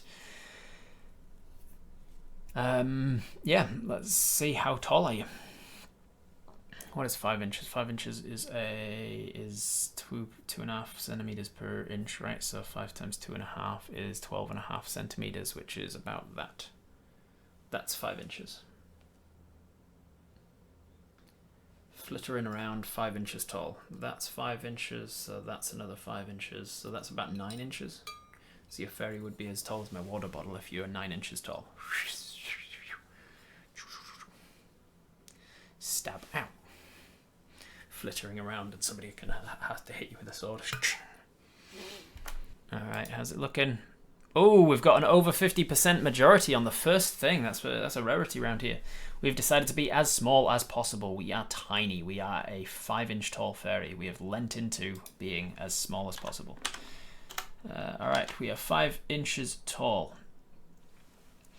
Our weight in pounds, probably like fucking 1. I don't know. We're probably a few pounds. How much is something like this size? Probably like a kilogram. That's like 3 pounds or something. Age and years doesn't really matter. Let's think. Fairy life would probably be very long. They probably live for hundreds of years. So let's say you would mature at a regular rate. You're probably somewhere around your. Let's roll a dice for it. Let's roll 40-20 and add them together. That is going to be 18 and 17 is 35. That's 42, and another 6 is 48. You're 48 years old. You're female. 48 would probably put you as relatively young still, but old enough. I haven't really done any world building on like fairy races and how long they take to actually mature and stuff. I have you in mind as like a young adult equivalent, but I don't know if that's actually appropriate. I think that's about right, 48, because something around dwarf sort of development, around about dwarf development rate. Then we've got eyes, skin, and hair colors. What are your what are your eyes, skin, and hair color? We're as tall as your phone unless we're made of metal or less than a kilogram. Yeah. fair enough. You're probably like £2 then. Being 5 inches tall make them even better at being sneaky poisoner? Not necessarily, mechanically speaking, Frank. It's mostly just for flavour. But I will take it into account when you try and like do anything. It'll definitely give you some bonuses versus some drawbacks of being 5 inches tall rather than a foot tall. An 11-inch tall Barbie doll weighs apparently 250 grams, if that helps the weight. Jesus. So you are just like a pound. You're a pound and you can somehow carry 33 pounds. Fucking carrying capacity of D&D. How small is your bag of holding? If you're 5 inches tall, your bag of holding, the entrance to your bag of holding is going to be wee. It's going to be like you can't fit shit into your bag of holding. Fairies like earth tones, or was that more like eladrins? I haven't really thought about it too much, to be honest. Fairies can look like whatever the fuck you want them to, really. They range a lot. There's a lot of different types of fairies in my world. White, shimmering skin, tiny, works out daily, doesn't skip wing day. Ant logic, we can carry 10 times our weight. Yeah, the smaller you are, the more you can carry related to your weight. Buff as hell fairy. We got an elastic bag. The colour of a shrinking violet. Might want to change that size before you start. I can't for some reason. It doesn't allow me to. We'll just have to remember that that's the case. I did change it where I could, like in the part where I could do a little homebrew when I did a little tinkering and customization. I was able to change it here and then add in here the stuff about carrying capacity and stuff. Alright, eye colour, skin colour, hair colour. Should we randomise? I don't know. How do we randomise? There's so many different choices for colours. Let's go with a D. I'm going to go with a D6, right? And I'm going to go with the colour wheel. And we're going to go with the rate, and then we're going somewhere in that category, okay? And then we can hone in on it. So let's go purple at the top, blue. So it will go purple, blue, green, yellow, orange, red. Those are the 6 options, and we're going with hair colour first. 5. That was purple at the top, which means it was orange. Okay, so we're going somewhere in the orange range for the hair colour. Give me some orange, which kind of goes with Friend of the Fiend, copper. So we could go copper, we could go ginger, we could go like a just bright orange. We could, what are some other, tangerine, fire, peach, like a light orange, yeah. Purple hair, copper hair. So we'll just go coppery orange.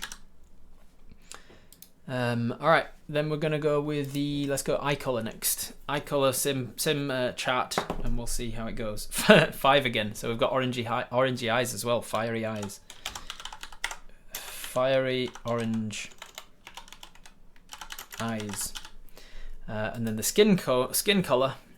What skin? Maybe we don't roll for this one. Now that we've got the eyes and the hair, what's a skin tone that would go nicely with this?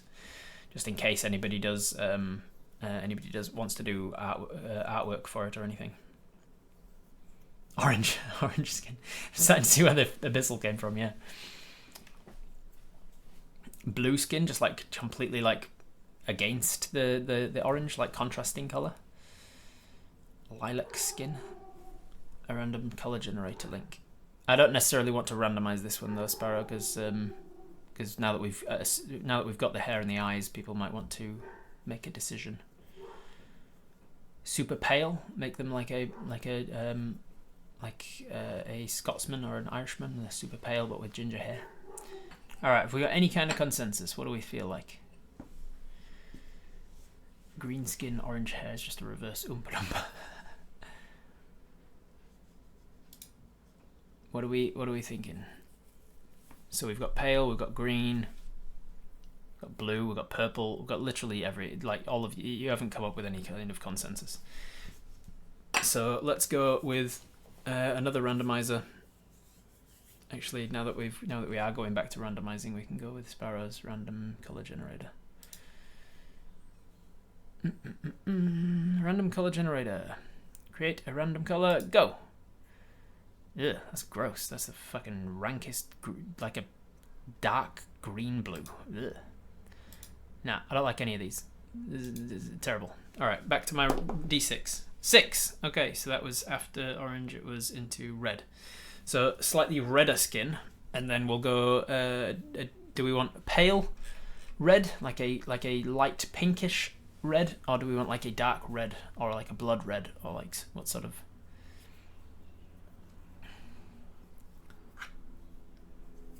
Pale red, a deep dark blood red, tiefling red. Rolling the 6 removes the options for black and white. Yeah, but then because black and white aren't colours, they're shades. So I was gonna go colour and then shade of that colour. So we can go super light red, so it's basically white but with a teensy bit of red in it. Or we can go super dark red, which is basically black but with a little bit of red in it. Pale, pale, pale. Pink tinted pale skin. All right, we're gonna go pale red. Pale reddish pink. A pale reddish pink skin with fiery orange eyes and coppery orange hair. What do we wear and what are our personality traits and things? What are some personality traits, ideals, bonds and flaws for this character? What do our wings look like as well? Those are going to be important things. What do our wings look like? What's our personality trait? Mouthy.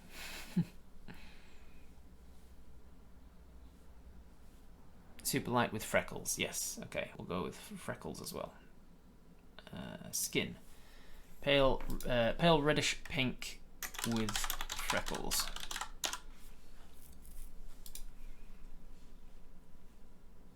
Smokes like a chimney. Very sassy. Mouthy. Alright, personality traits. So it kind of sounds like more of a flaw. I can't help but be sassy, sarcastic, and a bit mouthy. Personality traits. Butterfly wings. What kind of wings do we want? Butterfly wings, dragonfly wings, bumblebee wings, moth wings, hummingbird wings, bat wings, angel wings, rosy maple moth. Rosy maple moth. Ooh. It's like one of those rhubarb crumble. Yeah, one of those. Is it rhubarb crumble? The rhubarb and custard. Rhubarb custard sweeties. Those are cool. Should we have those? Should we have these wings? Dragonfly wings, demonic bat wings. Moth wings black as night can wrap around us to hide. Black moth wings. Lunar moth wings. Lunar moth. Whoa, those are pretty. Holy shit. Nice. Okay, we're gonna go with a poll. What do our wings look like? Wings? Question mark. Responses. Dragonfly. Bat. Moth. Butterfly. Or something else. What else did we say? Dragonfly, bat, moth, butterfly, or other. Rob, what sort of wings do you want to wear? I won't be you'll be the characters. I'll be the NPCs. Hummingbird could be cool. Vote for other if you want hummingbird. Hummingbird wings. Buzz. Flitter, flitter, flitter. Very pretty. All right, 67% of the vote. 2/3 of you want moth wings. All right, so what kind of moth wings? What kind of moth wings do you have? Look at all these crazy moths. They're crazy wings. Midnight Luna Moth. The pinky moth wings that were shown earlier. Stealth wings. Google Sunset Moth. Sunset Moth. Ooh, damn, look at this.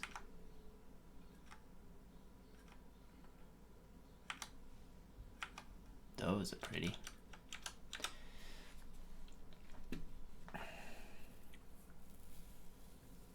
Midnight Luna Moth. Midnight Luna, Midnight Moon Luna. Lots of people say Midnight Luna Moth. Let's go Midnight Luna Moth. Which is this one, I presume. Oh, look at that. Starry sky and all that. Beautiful. Midnight Luna.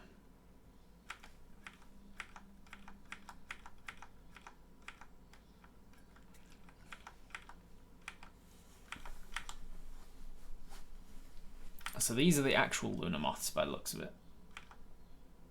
Because they're green. But then, like, people have made toys and pins and stuff by making them dark. Blue Morpho. Butterfly. Now, we didn't go butterfly, we went moths. Rather than a suggestion, I just wanted to show off that moth. Alright, we going with this one then? Thumbs up, thumbs down for this type of wings. Yes or no? Do we want these types of wings? Alrighty then. Bingo bango.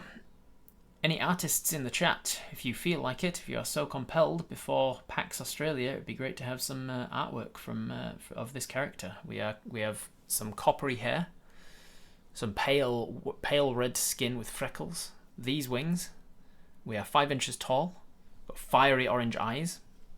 We have a poisoner's kit. We are a poisoner. We use a tiny little bow, and we've got a tiny little bag of holding. Do the insides look different to the outsides? I don't know. Probably not. I don't think that's how moth wings usually work.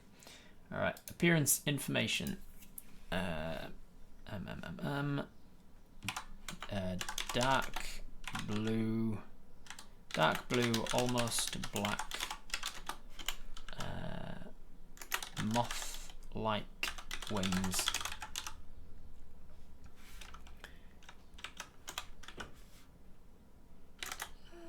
Like that of a midnight lunar moth, which doesn't seem like it's an actual thing. Long coppery hair. What's our hair like? Is it wavy? Is it curly? Is it short and cropped? Is it like up in a top knot or back in like a ponytail? Have we got pigtails? Have we got fun buns? Have we got like a fringe? Have we got bangs? We got Karen. A tangled bun. Curly, untamed. Fun buns sound weird. I assume you mean space buns. Fun buns. These ones. Long and wavy, perpetually trying to escape a bun. Curly, messy. Long, braided down her back. It'd get in the way of the wings. A curly, short mess. Most people go in for curly, messy. Curly, messy. Pixie cut. Should be a pixie cut, shouldn't it, really? Given that there's a fucking pixie. Curly, mid-length, because some people go in short, some people go in long, so fucking who cares? Curly, mid-length, untamed, untamable, untamed, copper hair, often in a loose bun.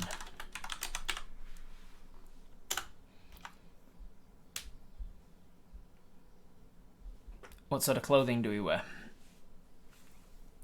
What sort of clothes are we wearing for this character? Dark, roguish, sneaky clothing, or like we don't need to worry about being dark and sneaky because we're so fucking tiny that people don't see us anyway? Pixie cut. The character gets annoyed anytime someone calls that a pixie cut. What is a pixie cut anyway? Just like a short. It's kind of like a short bob or something, isn't it? Oh, okay, on top.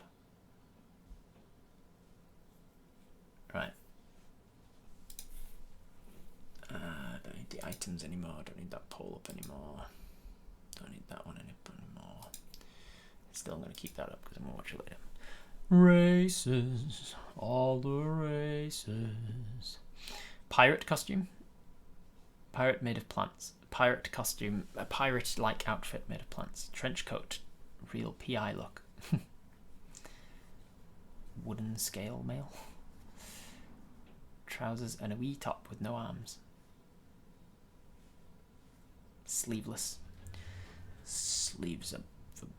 What is it? It's the Mirish races. Sleeves are for bitches. Sleeves are for pussies, I think. Or sleeves are bitches. Sleeves are bitches. No skirt if we're flying. Makes sense. I need to make it out of beetle parts or something with it being 5 inches tall. Mouse leather. Mouse leather, yeah, that could be good. Body paint more than clothes. Could be. Could be. Let's go. Clothing made from pieced together items from a forest. Mouse leather armor. Mouse leather armor. Acorn chunks of acorn chunks for pauldrons. Maybe.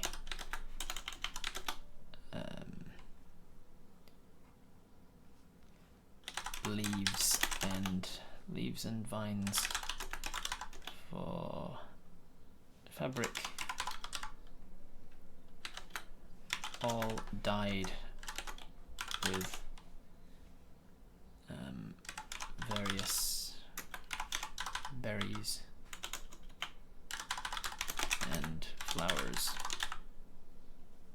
Some tiny gloves with acid burns and unremovable stains on them from experimenting with poisons. Yeah, fingerless gloves would be quite fun for this character, wouldn't it? Fingerless gloves.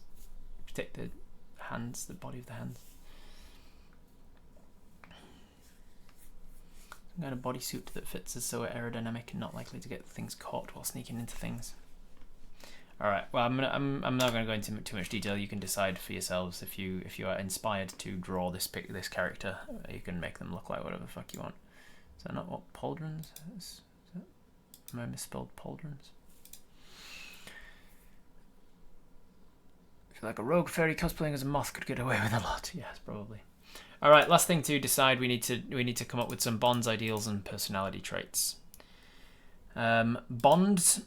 What sort of bond? Who or what are we bonded to? Who or what do we find really important in our lives? What do we? Is it like our equipment? Do we take super good care of our equipment?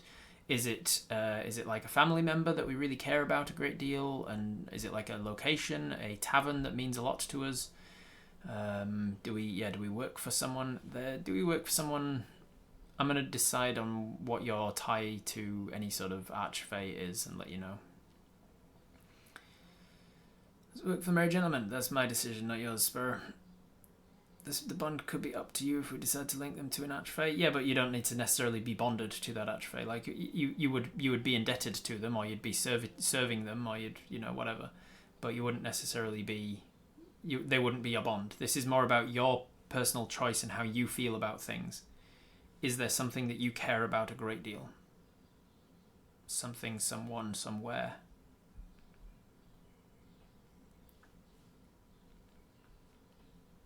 We need a character name for this guy, these geezer as well at some point. Fairy, rogue, poisoner. The Sporian would work quite well as an archfey. Sporian works with poisons a lot, I think.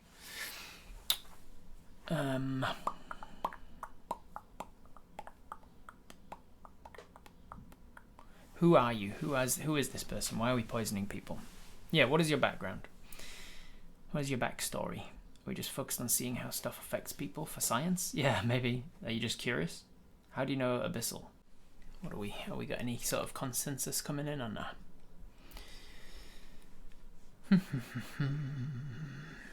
Maybe she was an assassin in the wars for the first 4 levels. Now the wars are over and uncanny peace. She's having fun. Raised by a hag could explain the poison in the Abyssal to an extent. Raised by a hag could be interesting. Not tied to one of the Archfey, or tied to one of the hags, maybe. Perhaps a fascination with poison comes from an interest in mortality and how some things affect them differently than others, sometimes even fatally. Could potentially be tied in with a certain wild woman. Could be. I do find the Fae in general they're not malicious as much as they are curious. Like a person pulling wings off of a fly, a kid pulling wings off of a fly isn't necessarily doing it because they're a sadist. They could just be doing it because they're just fascinated they're just really interested, curious about biology and stuff. And like your fascination with poisons could be the same. It could be coming from a malicious, like sadistic kind of, I like to watch people squirt.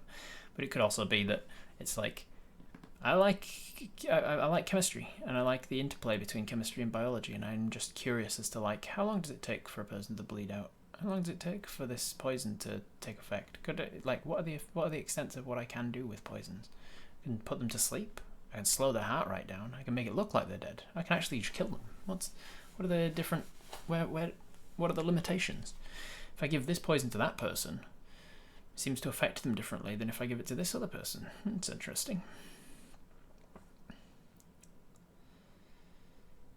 Could just be not caring about people, but just curious for answers, maybe. After an incident as a child, we were adopted by a wayward, wanted demon who taught us how to target lethal areas and to use poison to make up for our lack in size in a fight. Because the demon was hunted, how to hide. After an incident as a child, adopted by a demon. That could be interesting. I missed a brunch. No higher decks. We didn't go higher decks. Sorry, fella. You weren't here to campaign for Dex +2. But Salt and Slugs as a kid. I like the research idea that it's just a hobby. It's like a fascination with the interplay between chemistry and biology. The bond is what drives you? It can be, yeah. The bond can be like a something that drives you, but your ideal can also be kind of what drives you. Like, ideal is kind of like a mantra, something you live by. An ideal that you hold. For the bond, a tiny bird the same size as the fairy. They buzz around together and sometimes she flies on the bird's back. Why would she fly on the birds if she's got wings? And because of her size, to help her survive like frogs and other animals that poison to survive. Yeah. Could also be a self-defense thing that like she had to learn to poison to make up for the lack of damage because of her tiny size. Giant frog friend. Scientific curiosity might have sparked your interest in poison as kit, and then the fact that it made up for your size and helped you win fights, sort of, you lent into it a lot more because of it. Okay. So then maybe a bond could be like who taught you how to use poisons in the first place. Could be a demon, could be a hag, could be just another fairy, could be sprites you could have learned from your family. Did you grow up in a happy family? Were your parents still around? There's actually something that could work here, like a couple of tables, given the number of us. I don't think we're going to come to any consensus just by talking. So there is a table in... is it in Xanathars? It is Xanathars, isn't it? This is your life. There's a few tables in This is your life. These are ideas, not rules, yes. I think this could help us, though, come up with some rules. So we can roll dice and see, do you know who your parents were? Did you ever know who they were? Even if they're not alive or they died when you were a kid or whatever, did you know who they were? Let's roll you a percentage. Find out. Yes. Oh, 94. It was real close, though. 94 out of 96. Two more and it would have been a did not know who they were. So you knew who your parents were.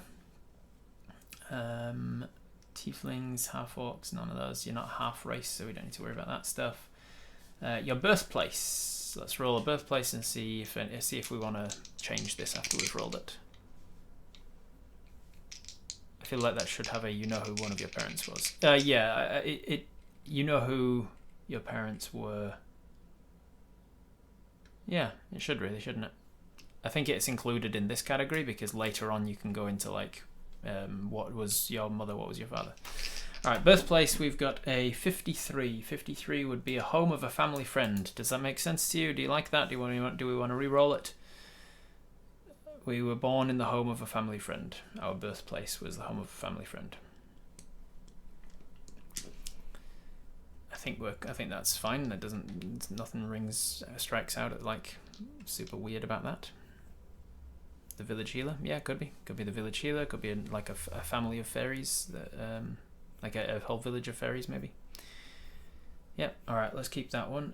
Siblings, how many do we have? Number of siblings. So fairies, I would imagine, have quite a few because they're so tiny. Usually tiny things rely on strength of numbers to survive. So I feel like we're going to be pretty high here. We've got a D10, but I'm going to go D10. I'm going to go D10 plus 1. No. I'm even going to go D10 plus 2. D10 plus 2 on the table here. 5 plus 2, 7. 7. So we've got 1d6 plus 2 siblings. 1d6 plus 2 siblings. Whoa. That's 3. 3 plus 2. So we've got 5 siblings. We've got 5 siblings. 2d6. Let's roll these for each of them. The first one is a 4, which is an older. I'm going to need to take note of these. So we've got 5 siblings. The first one is older. We've got an older sibling. The second of 5 is a 7, which is older again. So we've got 2 older siblings. The third one is a 7 again. So we've got 3 older siblings. We might be the youngest at this rate. We've got a 2 and a 4, which is a 6, which is an older sibling. So we are either the youngest or the second youngest. Let's see. And the last one is a 9, which is younger. All right. So we are the 5th of 6 kids in our family. 5th of 6 kids. I'm going to write this down somewhere under, let's say, notes, backstory. 5th of 6 children born in a family friend's home.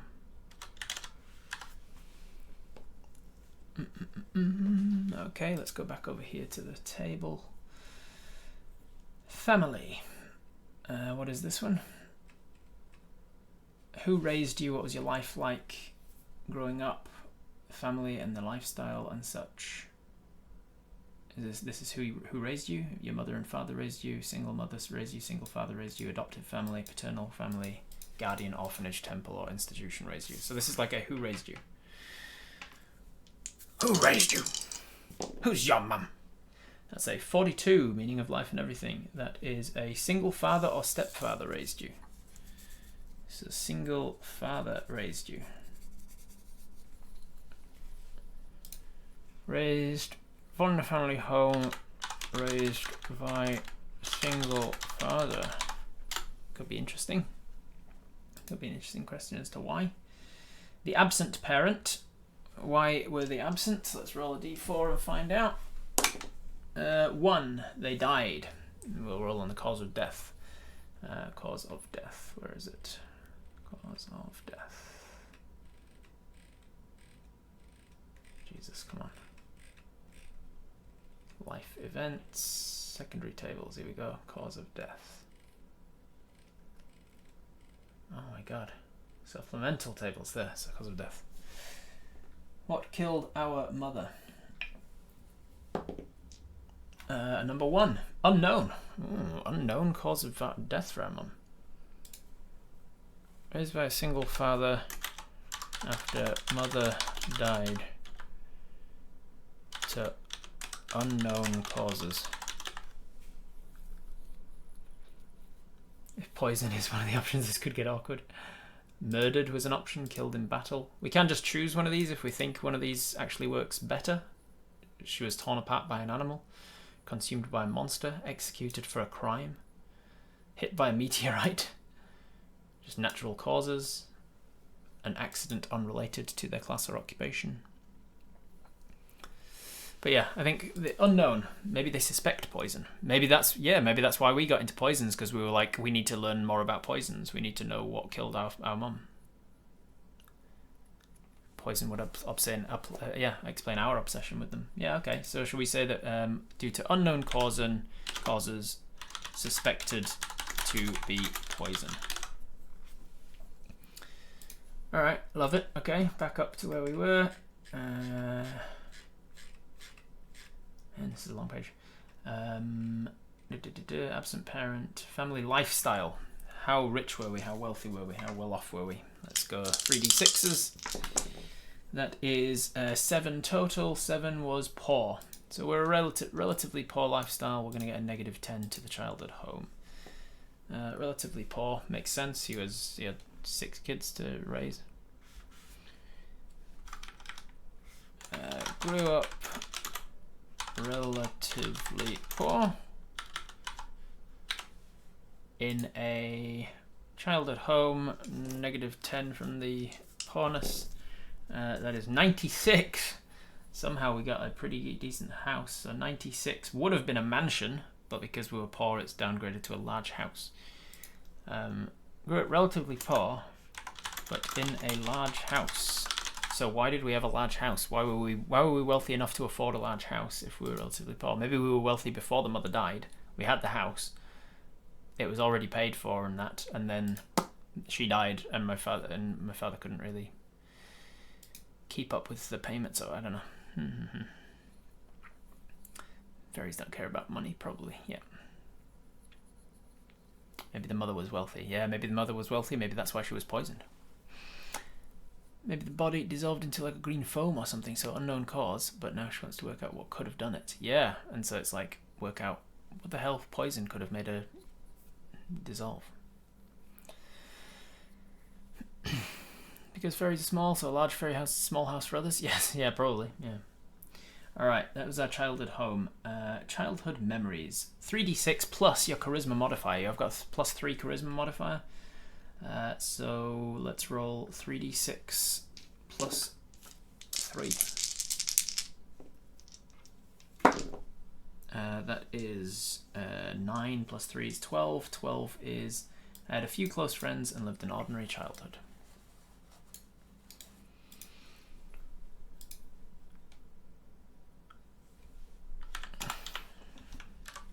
A few close friends but lived an ordinary childhood. Alright, personal decisions. Your background, don't worry about that shit. Your class training. Rogue. I became a rogue because blah blah blah. And make our own decision about why we became a rogue. Life events by age. Alright, you are current age of, this is in the equivalent of being human, so I think we're currently around here. Life events. We've got D4 life events have happened to us in this time. 2 life events. Let's roll on the life events table. 2 major life events outside of your mother dying. 41. You made a friend of an adventurer. Use the supplemental tables to work with your DM to add more details to the friendly character and establish how your friendship began. That's going to take a lot of work for me to do, so I might re-roll it. Let's see. 47. It really wanted that adventurer. 72. 72 is you met someone important. Use the supplemental tables to determine the character's identity and how they feel about you. Man, it really wants me to do extra work putting in more fucking NPCs to this guy. 17. 17 was you gained a bit of good fortune. Roll on the boons table. Boons table. What is this? 8. A friendly alchemist gifted you with a potion of healing or a flask of acid, as you choose. Alright, cool. You get to start with a potion of healing or a flask of acid, because you met a friendly alchemist with a gift of fortune. Large house for tiny fairies might mean they lived in a relatively big tree. Yeah, that's what I was thinking, Rita, like the hollow of a tree that was like actually a pretty big tree. Of the large house belonging to a more normal sized person in the fairy family, like the borrowers. Yeah, maybe. Friends with Briar. She's been to the Feywilds before. Could be. We'll go for the potion of healing. Acid seems more appropriate for poison. Not necessarily. Acid and poison are very different things. Alright, we'll go with the potion of healing and we'll add that to your character sheet. Inventory. Manage inventory. Come on. Load up. Here we go. Potion of healing. Add to your bag of holding. There you go. That's useful for later. Alright, that was your boon. That was your first boon. Let's go another life event. Another one is 61. You spent time working in a job related to your background. Start the game with an extra 2d6 gold pieces. I mean, that's kind of boring, but we could do that one. What else we got? 85. You had a supernatural experience. Roll on the supernatural events table to find out what it was. That's more like it. That's more enjoyable, more interesting. Supernatural events. What was your supernatural event? That's an 11. 11. A devil tempted you. I'm going to make that a demon. A demon tempted you. Make a DC 10 wisdom saving throw. On a failed save, your alignment shifts one step towards evil if it's not already, and you start the game with an additional 1d20 plus 50 gold pieces. So I'm going to say that's probably why you are chaotic neutral, because you were chaotic good, and then you made a deal with a demon, and you got given demonic language. Maybe. Does that sound fun for everybody, or do you want to re-roll on the supernatural events or anything? Any of these other ones really jump out at you as fun? So we know Abyssal? Yeah, that's why I was thinking it would make it a demon rather than a devil, because we know demonic. That fits. Made a deal with a demon, which is how you find out your mother was poisoned. Yeah, maybe. Could tie it all together. Could also be different. Alright, so you're going to start the game with an extra 59 gold pieces on top of whatever you would start with from your background, which is usually like 10 gold. So let's say 69 nice gold pieces. There you go. 69 gold, and then just for the fun and flavour of it, you'll also have 3 silver and 1 copper piece. There you go. Okay, your life things were that you met a demon. All right, let's go.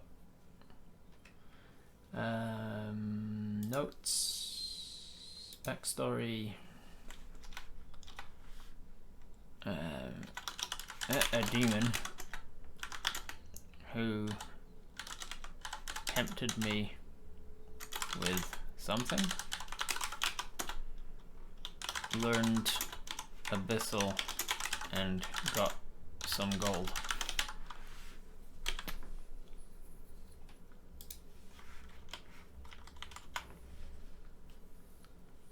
We'll flesh that out in a moment. Alright, what else we got? That was your life events.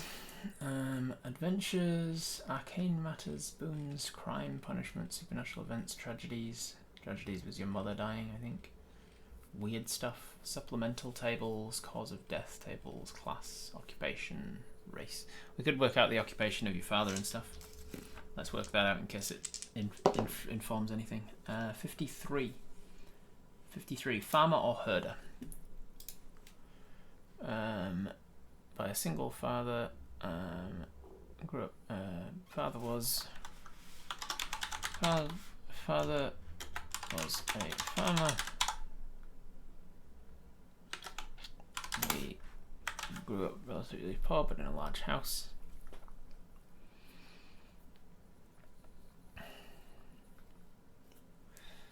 Temptation is definitely knowledge about a mother's death. That's just pure logic. All that logic consists, or that knowledge consists of, is variable. Maybe he farms herbs with the conservatory. I was thinking that. Yeah, I was thinking much more of a crops farmer rather than a rancher. Like, I don't think he farms livestock. I think he farms herbs and spices and things for potions and things that you have repurposed into poisons and stuff.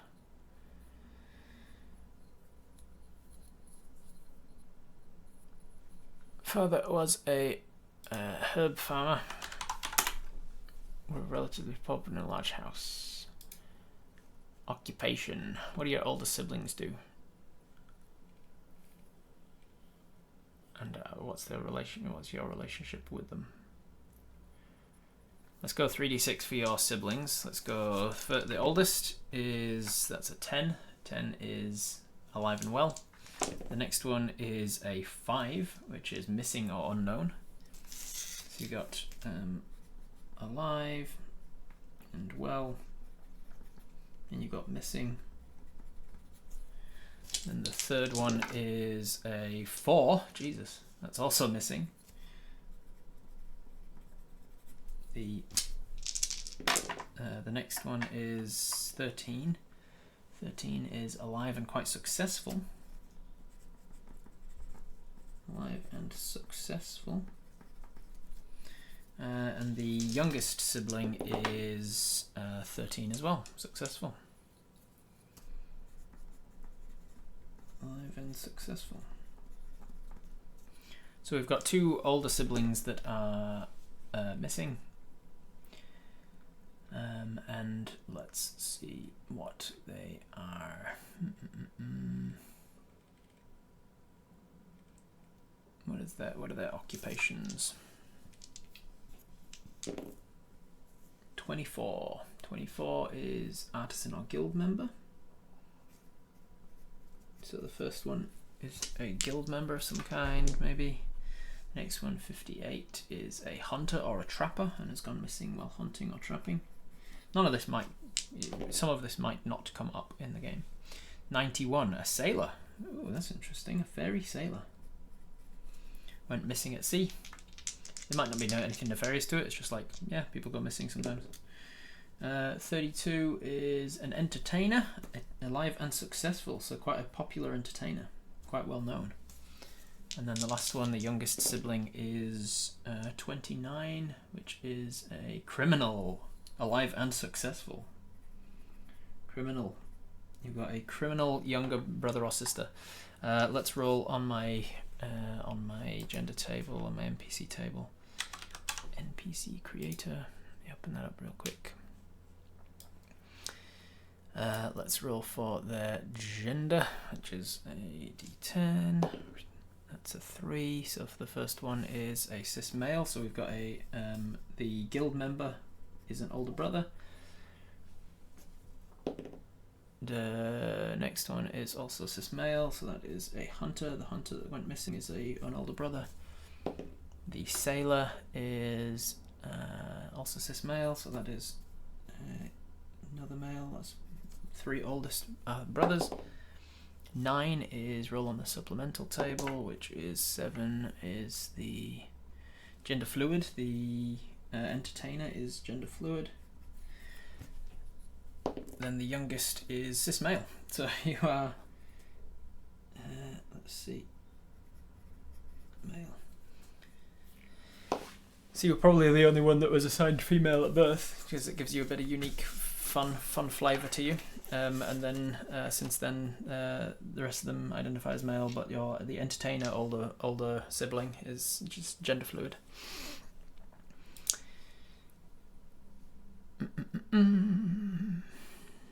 Fifth of 6 children, born in a family friend's home, raised by a single father after mother died to unknown causes, suspected to be poison. Father was a herb farmer. We grew up relatively poor, but in a large house. Had a few close friends and lived an ordinary childhood. Oldest brother is an artisan of some kind. Second brother is a hunter and missing. Third brother is a sailor and missing.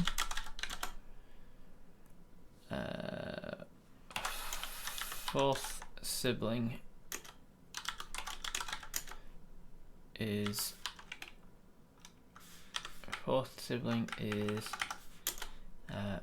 a successful entertainer,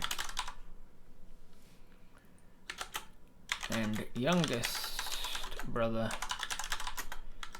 is a successful criminal.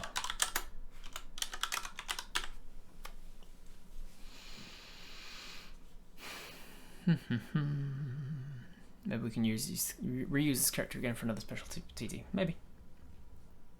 But if not, it's still fine. Still fun.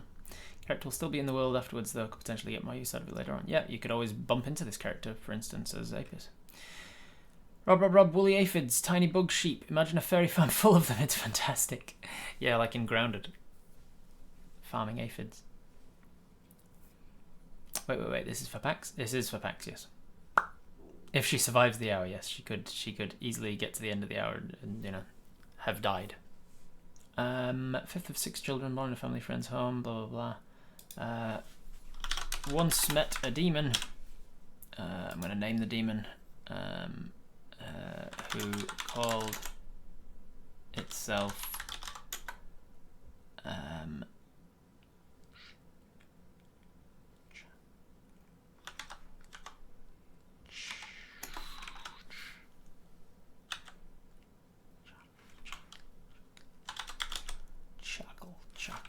sounds much like charcoal.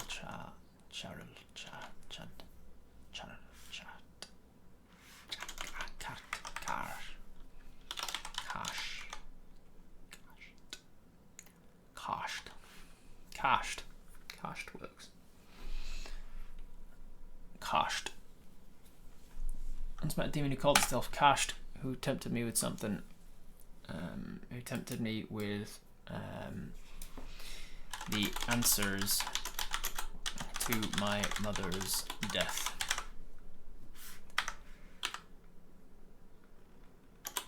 I agreed to its deal, learnt Abyssal, and got some gold. However, the demon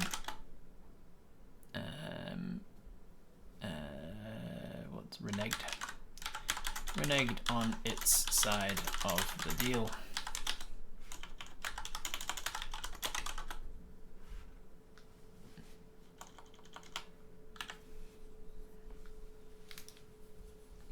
What did it want in return? What did the demon want from you? Gave you the answers to your mother's death, and Abyssal, and some gold in return for the first bite of every meal you ever take. Ooh, interesting. That's the best part. Demons, what do demons want? Demons want chaos. Demons want savagery and they just want a whole bunch of bullshit. I think it's like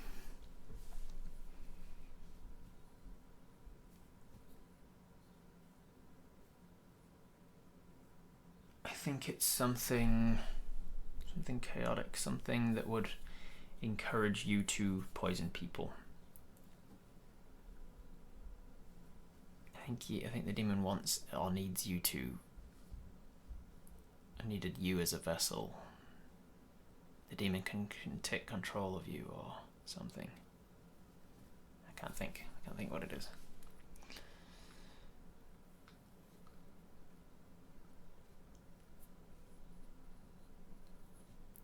Maybe the deal was we use our skills to poison a hard to reach target on their behalf. Yeah. Something like that, Milsey, would be good.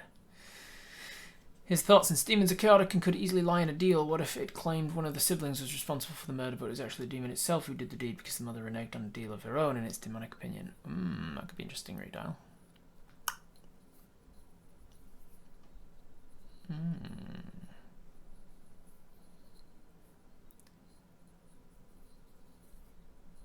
Eats a bite-sized poison candy, yeah. Good thing they're not a devil. That first bite could get reoccurring and you could never eat. Need money to resurrect your money. So poison and steal. The demon goes into each poison you make for a little while. Our blood is cursed to be poison and we have to bleed daily to reduce the poison and prevent it from killing us. We use our poisoned blood to kill others instead. Jeez, that's dark. We're poisoning with the same thing, something the demon gave us. Demon leaves you when you poison something. The only way to feel good again is to poison things. Ooh, interesting. The demon needs you to poison a priest whose life acts as a ward to prevent it entering the mortal realms. Okay, so let me think. There's two different ways here. So there's the demon can't touch somebody because they're protected, so they need you to go and do it. And there's also the demon has infested you or infected you or like possessed you in a sense, and you can alleviate yourself by doing things like killing people on his behalf, just randomly, chaotic. They want the last breath in a bottle of each person you kill. Ooh, that's cool, Smay. So like you have to kill some people with poison and then you have to capture their last breath. And the demon wants that for some reason.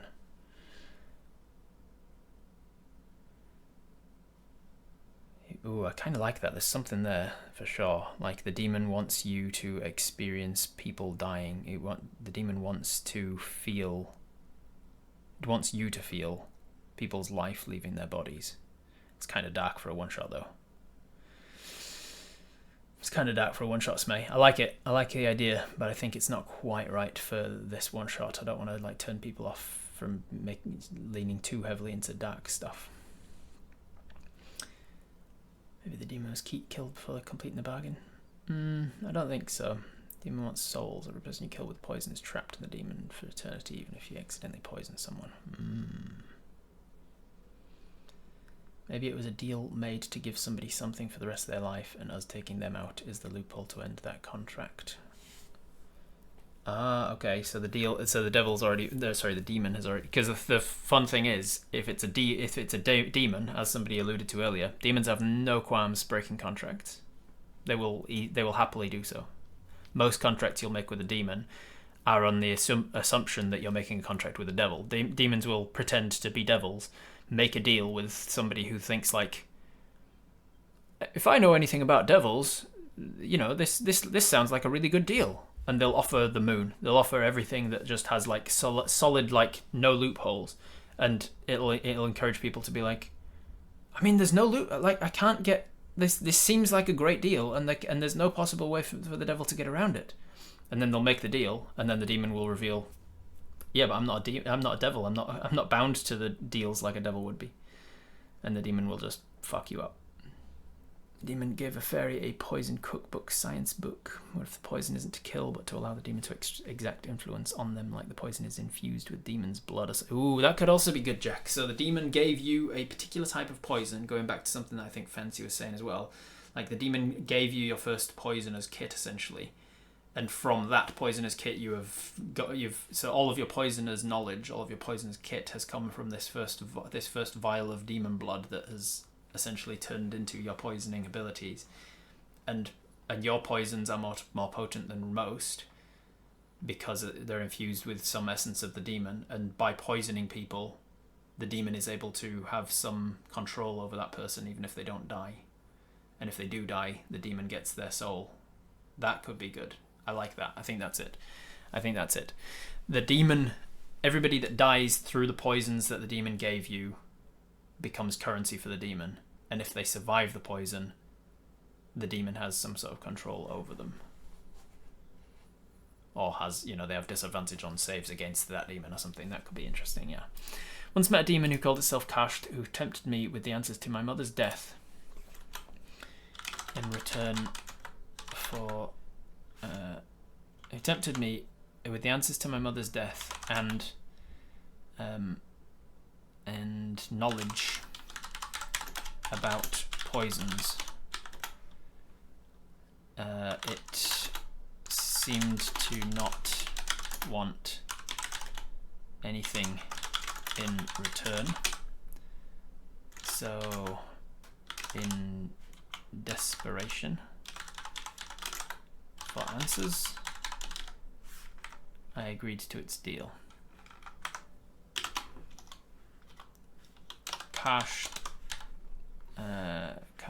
taught me Abyssal and gave me some gold for ingredients. it also gave me some vials of poison.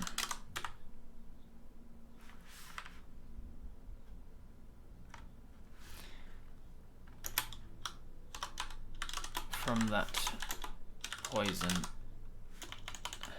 poison came all my knowledge of poisons. From that poison came all my knowledge of poisons, and anyone killed by my poisons becomes property of Kasht in the afterlife.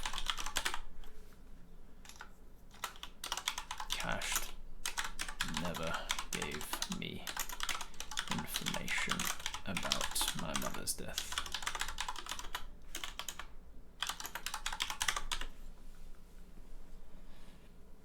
How's that? Something like that. Since all the siblings are successful, what if they all made a deal with the demon? Now the sister has taken it upon herself to pay off the debts. Ooh, that's interesting. Would we be aware of the souls being affected, or are we blissfully unaware? No, I don't think you are aware. I think all of what we're coming up with now is kind of like you don't know all of that. It's a bit of dramatic irony, essentially.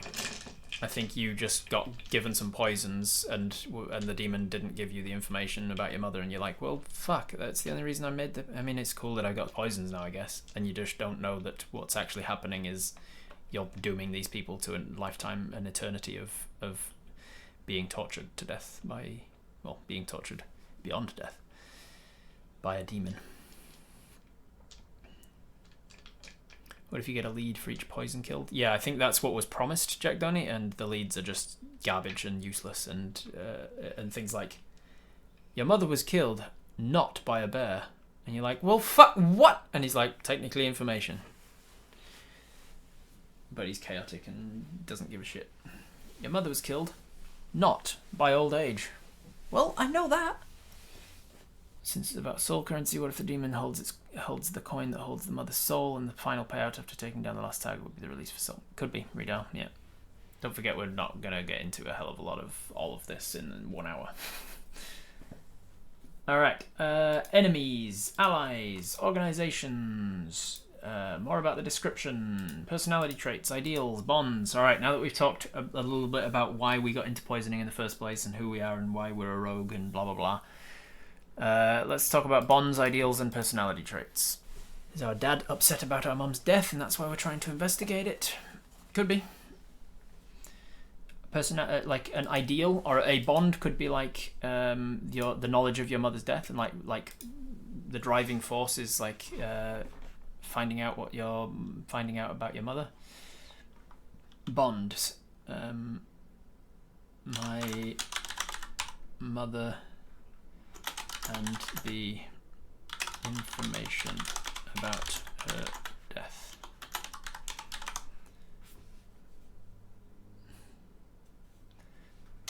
And bonds usually come into play just as a way of like hinting to you, like, if you've got two different options but one of them will lead to some resolution about your bond or something, then you might be tempted to do that one instead.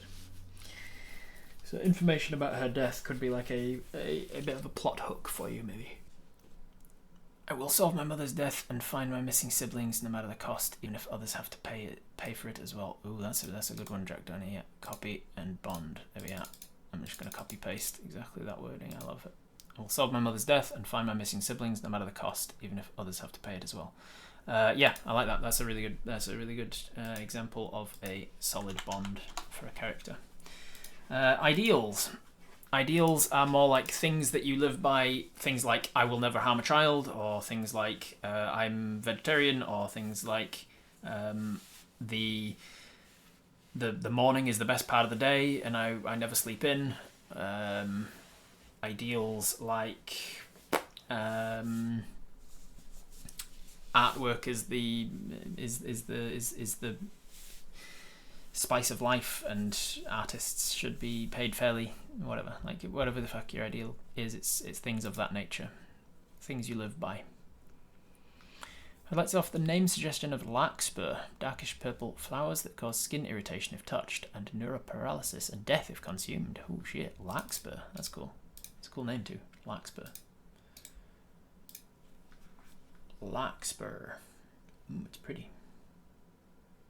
Delphinium. Delphinium's also a pretty nice name. Delphinium, I actually almost like more than larkspur. Delphi. Sounds prettier than it is. Just like the plant. It's like looks pretty, but it's deathly. Delphinium. My name is Delphinium. Delphi. Finium. Finny. Delphi. I like Delphi. What do you guys think about Delphi? Delphinium. If I have to kill, I always attempt to make it quick and painless. I think there's no if there, like when I have to kill, because she kills. She's a poisoner. I do my best to work after dark. Sorry, I do my best work after dark. Finny's nice. Let's rename them.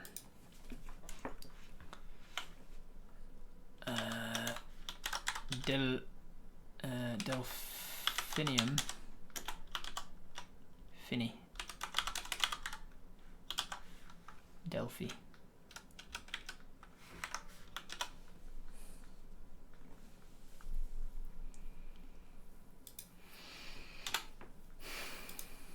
I like it.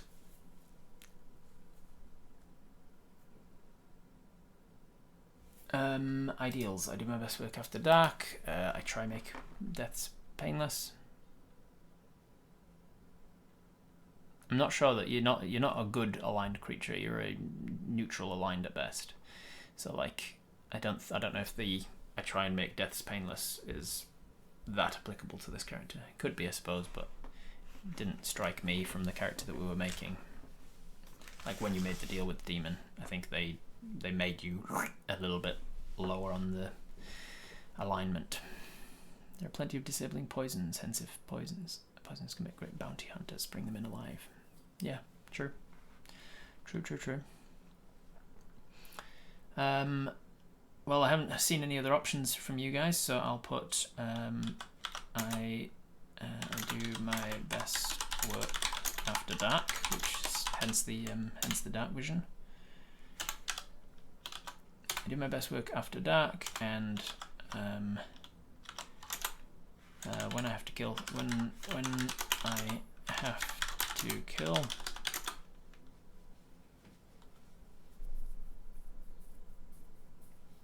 plenty of disabling poisons. Yeah, when I have to kill, is it like the ideal is like I prefer to disable than kill, something like that.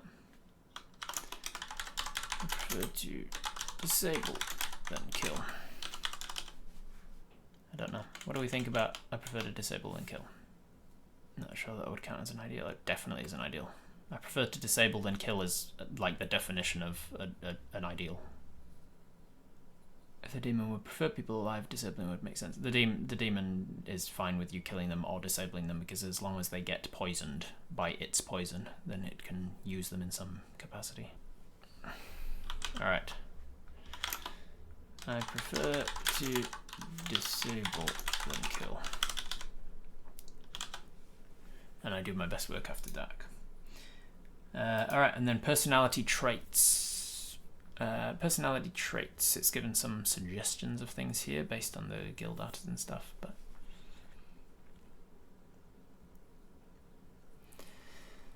say whatever I need to keep my high social status. Prefer saying the blunt truth over a pretty lie. Can't particularly care about those feelings I hurt. I believe that uplifting my peers is the best way to succeed. I mastered the art of using humour as a defence. Always wait before speaking, analysing the situation for whichever angle is most advantageous. No one knows about the all-nighters I've pulled to keep my magic looking effortless.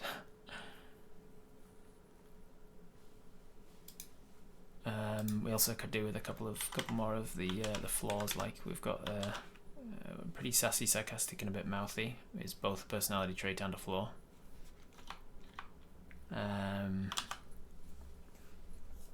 Things like I'll shoot first and ask questions later.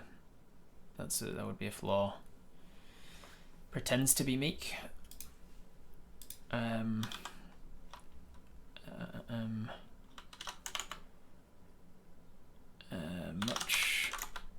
less meek than she pretends to be.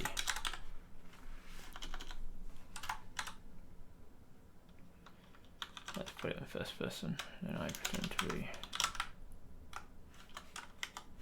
I am much less meek than I pretend to be. Best way to catch people off guard is to put on a friendly face. I maintain a friendly face at all times. Often with the intent of catching someone off guard. Rush into things without due consideration. That is a good flaw to give them for a one-shot fancy. Can be indecisive. All Twitch Tales characters should have that flaw. Can be indecisive. Tendency to rush into things without due consideration.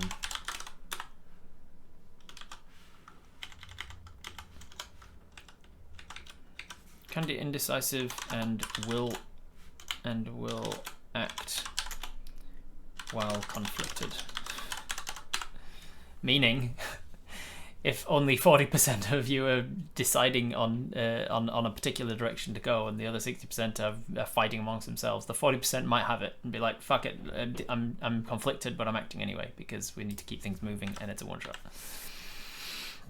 Do you prefer to poison people while they're awake, or sneaky style while they're asleep if we can help it? Maybe a bit spoiled, likes the finer things. They had money, then lost it. So bitter, not being just what they want. Yeah, maybe. That's a good personality trait. Much less meek than I pretend to be. Maintain a friendly face at all times. I enjoy the finer things in life. Alright, I think that's good to go on, right? So I've got enjoy the finer things in life. Why does fucking D&D Beyond do this bullshit where it just adds extra fucking spaces to everything? This text editor is really annoying. Fuck off. Extra fucking spaces here and there and everywhere. Alright, personality traits. I'm much less meek than I pretend to be. I maintain a friendly face at all times, often with the intent of catching someone off guard. I enjoy the finer things in life. Ideals. I do my best work after dark, and I prefer to disable and kill. Bonds. I will solve my mother's death and find my missing siblings no matter the cost, even if others have to pay it as well. And flaws. I can't help but be sassy, sarcastic, and a bit mouthy. I can be indecisive and will act while conflicted, and a tendency to rush into things without due consideration. I have a tendency to rush into things. I can be indecisive and will act while conflicted. Here. Appearance: dark blue, almost black, moth-like wings, like that of a midnight lunar moth. 5 inches tall, scrawny, and flexible. Charming smile and pretty face. Dark blue, almost black, moth-like wings, like that of a midnight lunar moth. Curly mid-length, untamed copper hair, often in a loose bun. Fiery orange eyes. Fiery orange, passionate eyes.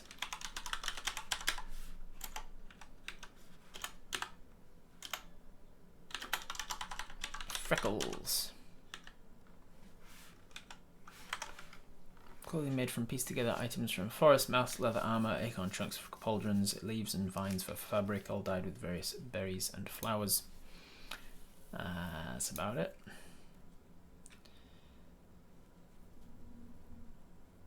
And have a think about who you are going to be tied to, if anybody. See what Feywild sort of things might come from this, and what stories might come from this, and what quest I might send you on and such. This could be interesting. Notes. We've got backstory. What's her name? What do we go with? Finny. Finny is the fifth of 6 children born in a family friend's home, raised by a single father. The born in a family friend's home then never actually became important, so let's just get rid of it. Fifth of 6 children, raised in a fairy village of the Feywild by a single father after her mother died to unknown causes, suspected to be poison. Father was a herb farmer. Finny grew up, I'll go third person for this. Finny grew up relatively poor but in a large house. She had a few close friends and lived an ordinary childhood. Her oldest brother is an artisan, second brother is a hunter and missing, third brother is a sailor and missing, fourth brother is a successful entertainer, and youngest brother is a successful criminal. Finny once met a demon who called itself Kasht, who tempted her with the answers to her mother's death and knowledge about poisons. It seemed to not want anything in return, so in desperation for answers, she agreed to its deal. Kasht taught her Abyssal, gave her some gold for ingredients. It also gave her some vials of poison. From that poison came all her knowledge of poisons, and anyone killed by all her knowledge. From that poison came all her knowledge of poisons, and anyone killed by her poison become property of Kasht in the afterlife. Finny doesn't know this. Kasht never gave her useful information about her mother's death. Alright, I think we're done. Have we got any enemies that we're looking for? Any particular enemies? Any allies? Any organizations? Let me look up my World Anvil. Let me look at my Archfey Council. Let me take you across to a different screen first in case I accidentally show off things I shouldn't. Archfey Council. Let's look at this one. I think I've given you all of this information already, so I can probably take you back across here. What if you have a cover as a healer, being part of some sort of healing organization, treating the ill, and as long as you never get caught, that's how you can get access to targets and avoid cards becoming suspiciously poisons if searched. That's pretty smart, Jack. Yeah, could do that. Yeah, like a Doctors Without Borders. All right, these are the Archfey Council of my Feywild, the Gaete. Which ones would be appropriate for what you're, if any of them are interested in you and your skills? Let's think. So you lived a relatively normal life, fairy life. Demon wants you to kill things. You become real good at killing things with poisons, really good at incapacitating things with poisons. The things you leave behind are infested with demons now, or susceptible to demons. You're particularly good at stealing and stealth. Any one of them could use you. You're very useful.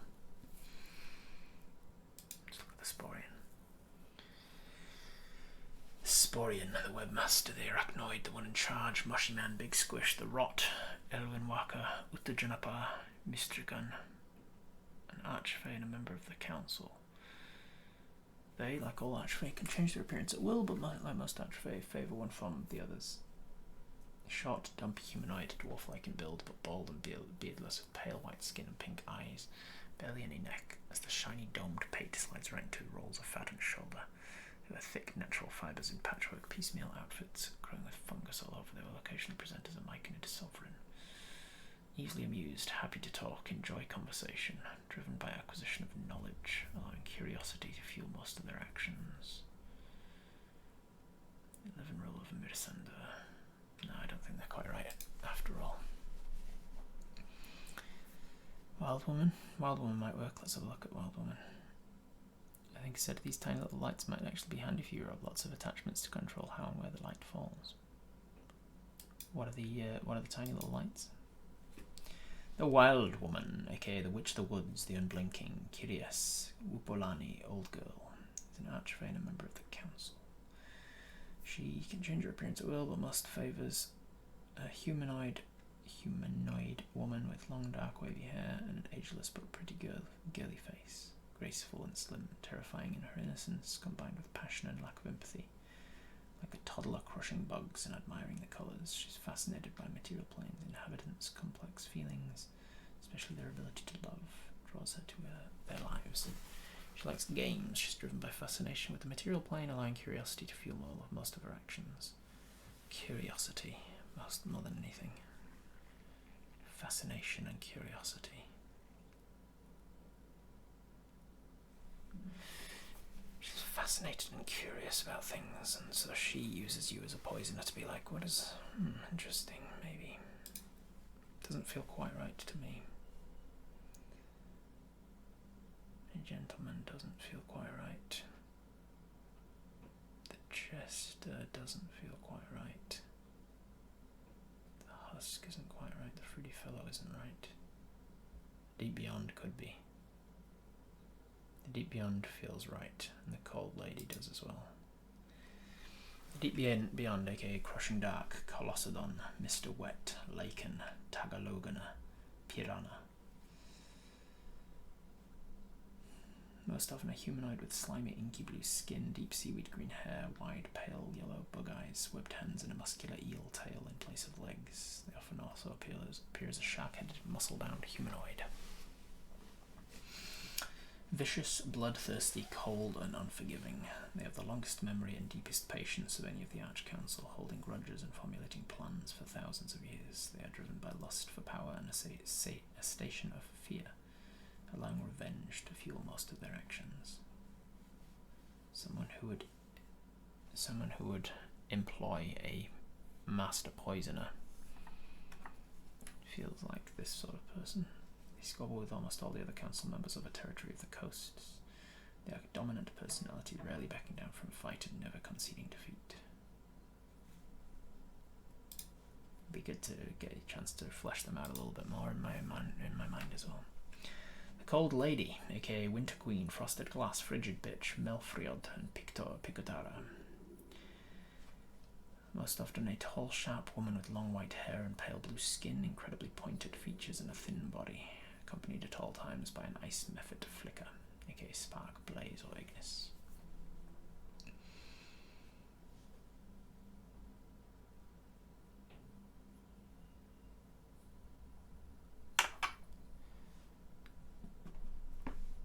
Curiosity about love is interesting. How many will she kill to avenge the one she loves? Could be an interesting angle. Oh yeah, that's a good point, Jack.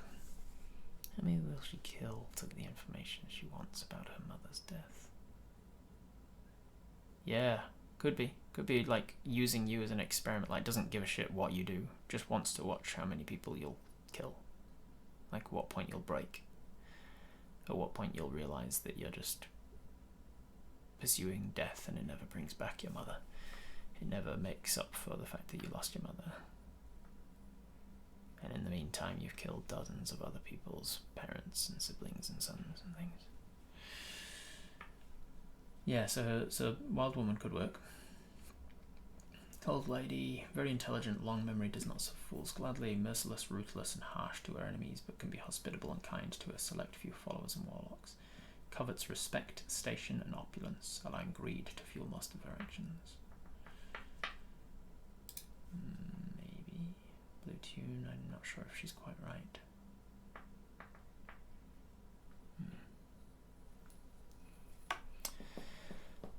Maybe the Deep Beyond has an old grudge against the demon, uses her to keep someone in the loop on some of its activities. Maybe. Does there need to be a Feywild link? No, not. There doesn't need to be. I'm just wondering if there is. The Blue Tune, Lamenting Grace, Tinkling Death, The Haunted One, Paleska, Phrenecia, The Lost Song, and Ween Triat.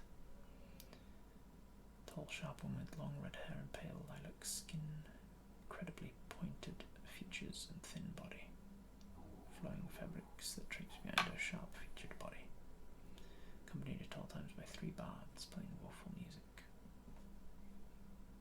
Merciless, cruel, and calculating, lusts after power and position, allowing jealousy to fuel most of her actions. Said to be the sister of the Cold Lady, and she despises her. Doesn't know. Don't know. What is the Night Owl about? Silent Guardian, the Watchful Omen, Death, Silent Master, Kyomo, and Garana Picona. Most often a small humanoid wearing a thick, heavy hooded overcoat made from polar owlbear skin. Keep their face hidden and barely ever speak, but 2 golden eyes occasionally glint out from the darkness under the hood. They do not make sound when they move. Secretive, watchful, and guarded, they do not open up easily, keeping everyone at arm's length. They are driven by lust for knowledge and secrets, allowing prejudice to fuel most of their actions. Yeah, I'm not sure. I will make a decision about whether or not the this character is associated with an Archfey or not, but I cannot make that decision yet. None of them jump out at me as obvious. It might jump out at me more when I've got like an idea in mind for the story of what this character is going to be doing, who they're going to be pursuing, and what they're going to be up to. I need to make a decision about whether or not I'm going to include this person within the demon arc within sort of the Great Expanse or anything like that. I'm not sure if I will or not.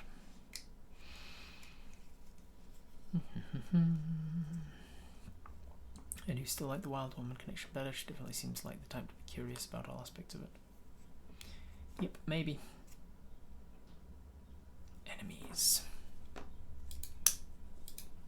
Enemies. Whoever murdered my mother. I'm excited. This is cool. Alright, so actions in combat. You can stab with your short sword. You can shoot with your longbow. Stab with your rapier.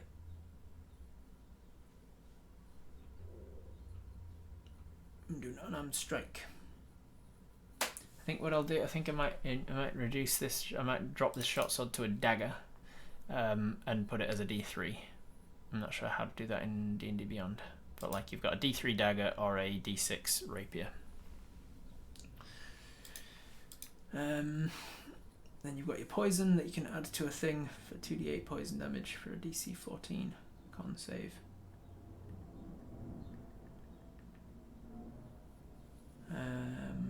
Potent poison, steady aim, uncanny dodge. You got luck points and create poisons. You can do sneak attack. Got no spells. Oh, you do have spells because you're a fairy. So you got Druidcraft, Fairy Fire, and Enlarge Reduce once a day each. I seem to recall you can do weapon overrides. Yeah, they're not like if I click that, it just rolls it. And if I go into here and click here, like it doesn't allow me to customize the damage. I can customize how much it takes to hit. I can do a bonus damage to hit and all this stuff, but I can't change the dice, the damage dice. I could probably homebrew an item, but I'm getting bored now and I want to stop and go get some lunch and things.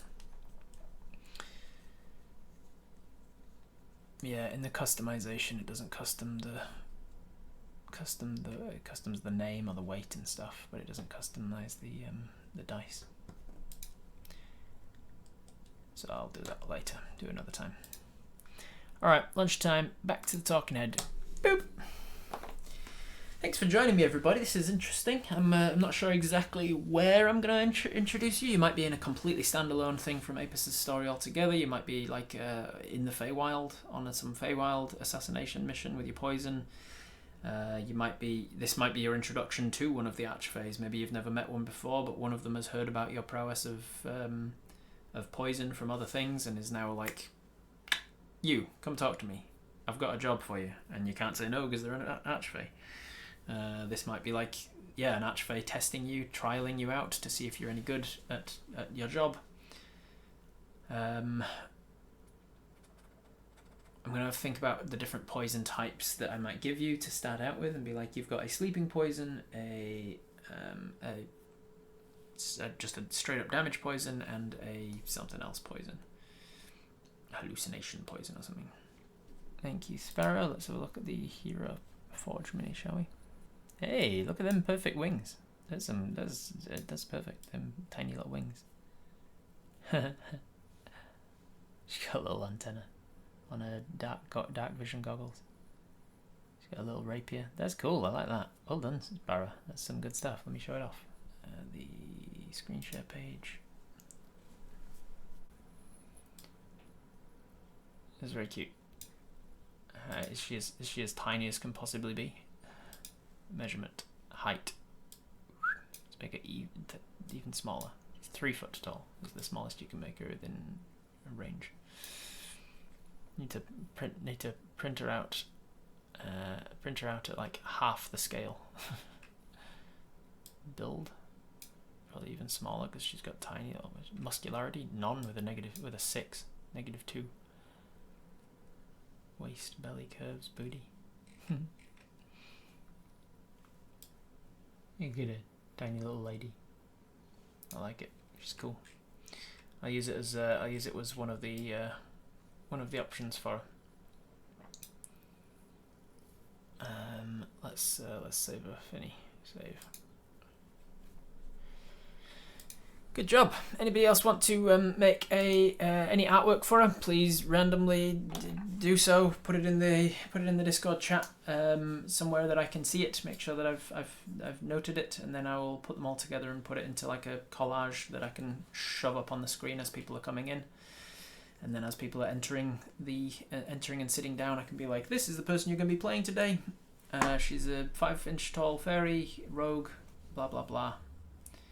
Have a seat and start thinking about it, and then I'll put the character sheet up, or I'll put a link to the character sheet up somewhere that they can use it on their phones, whatever.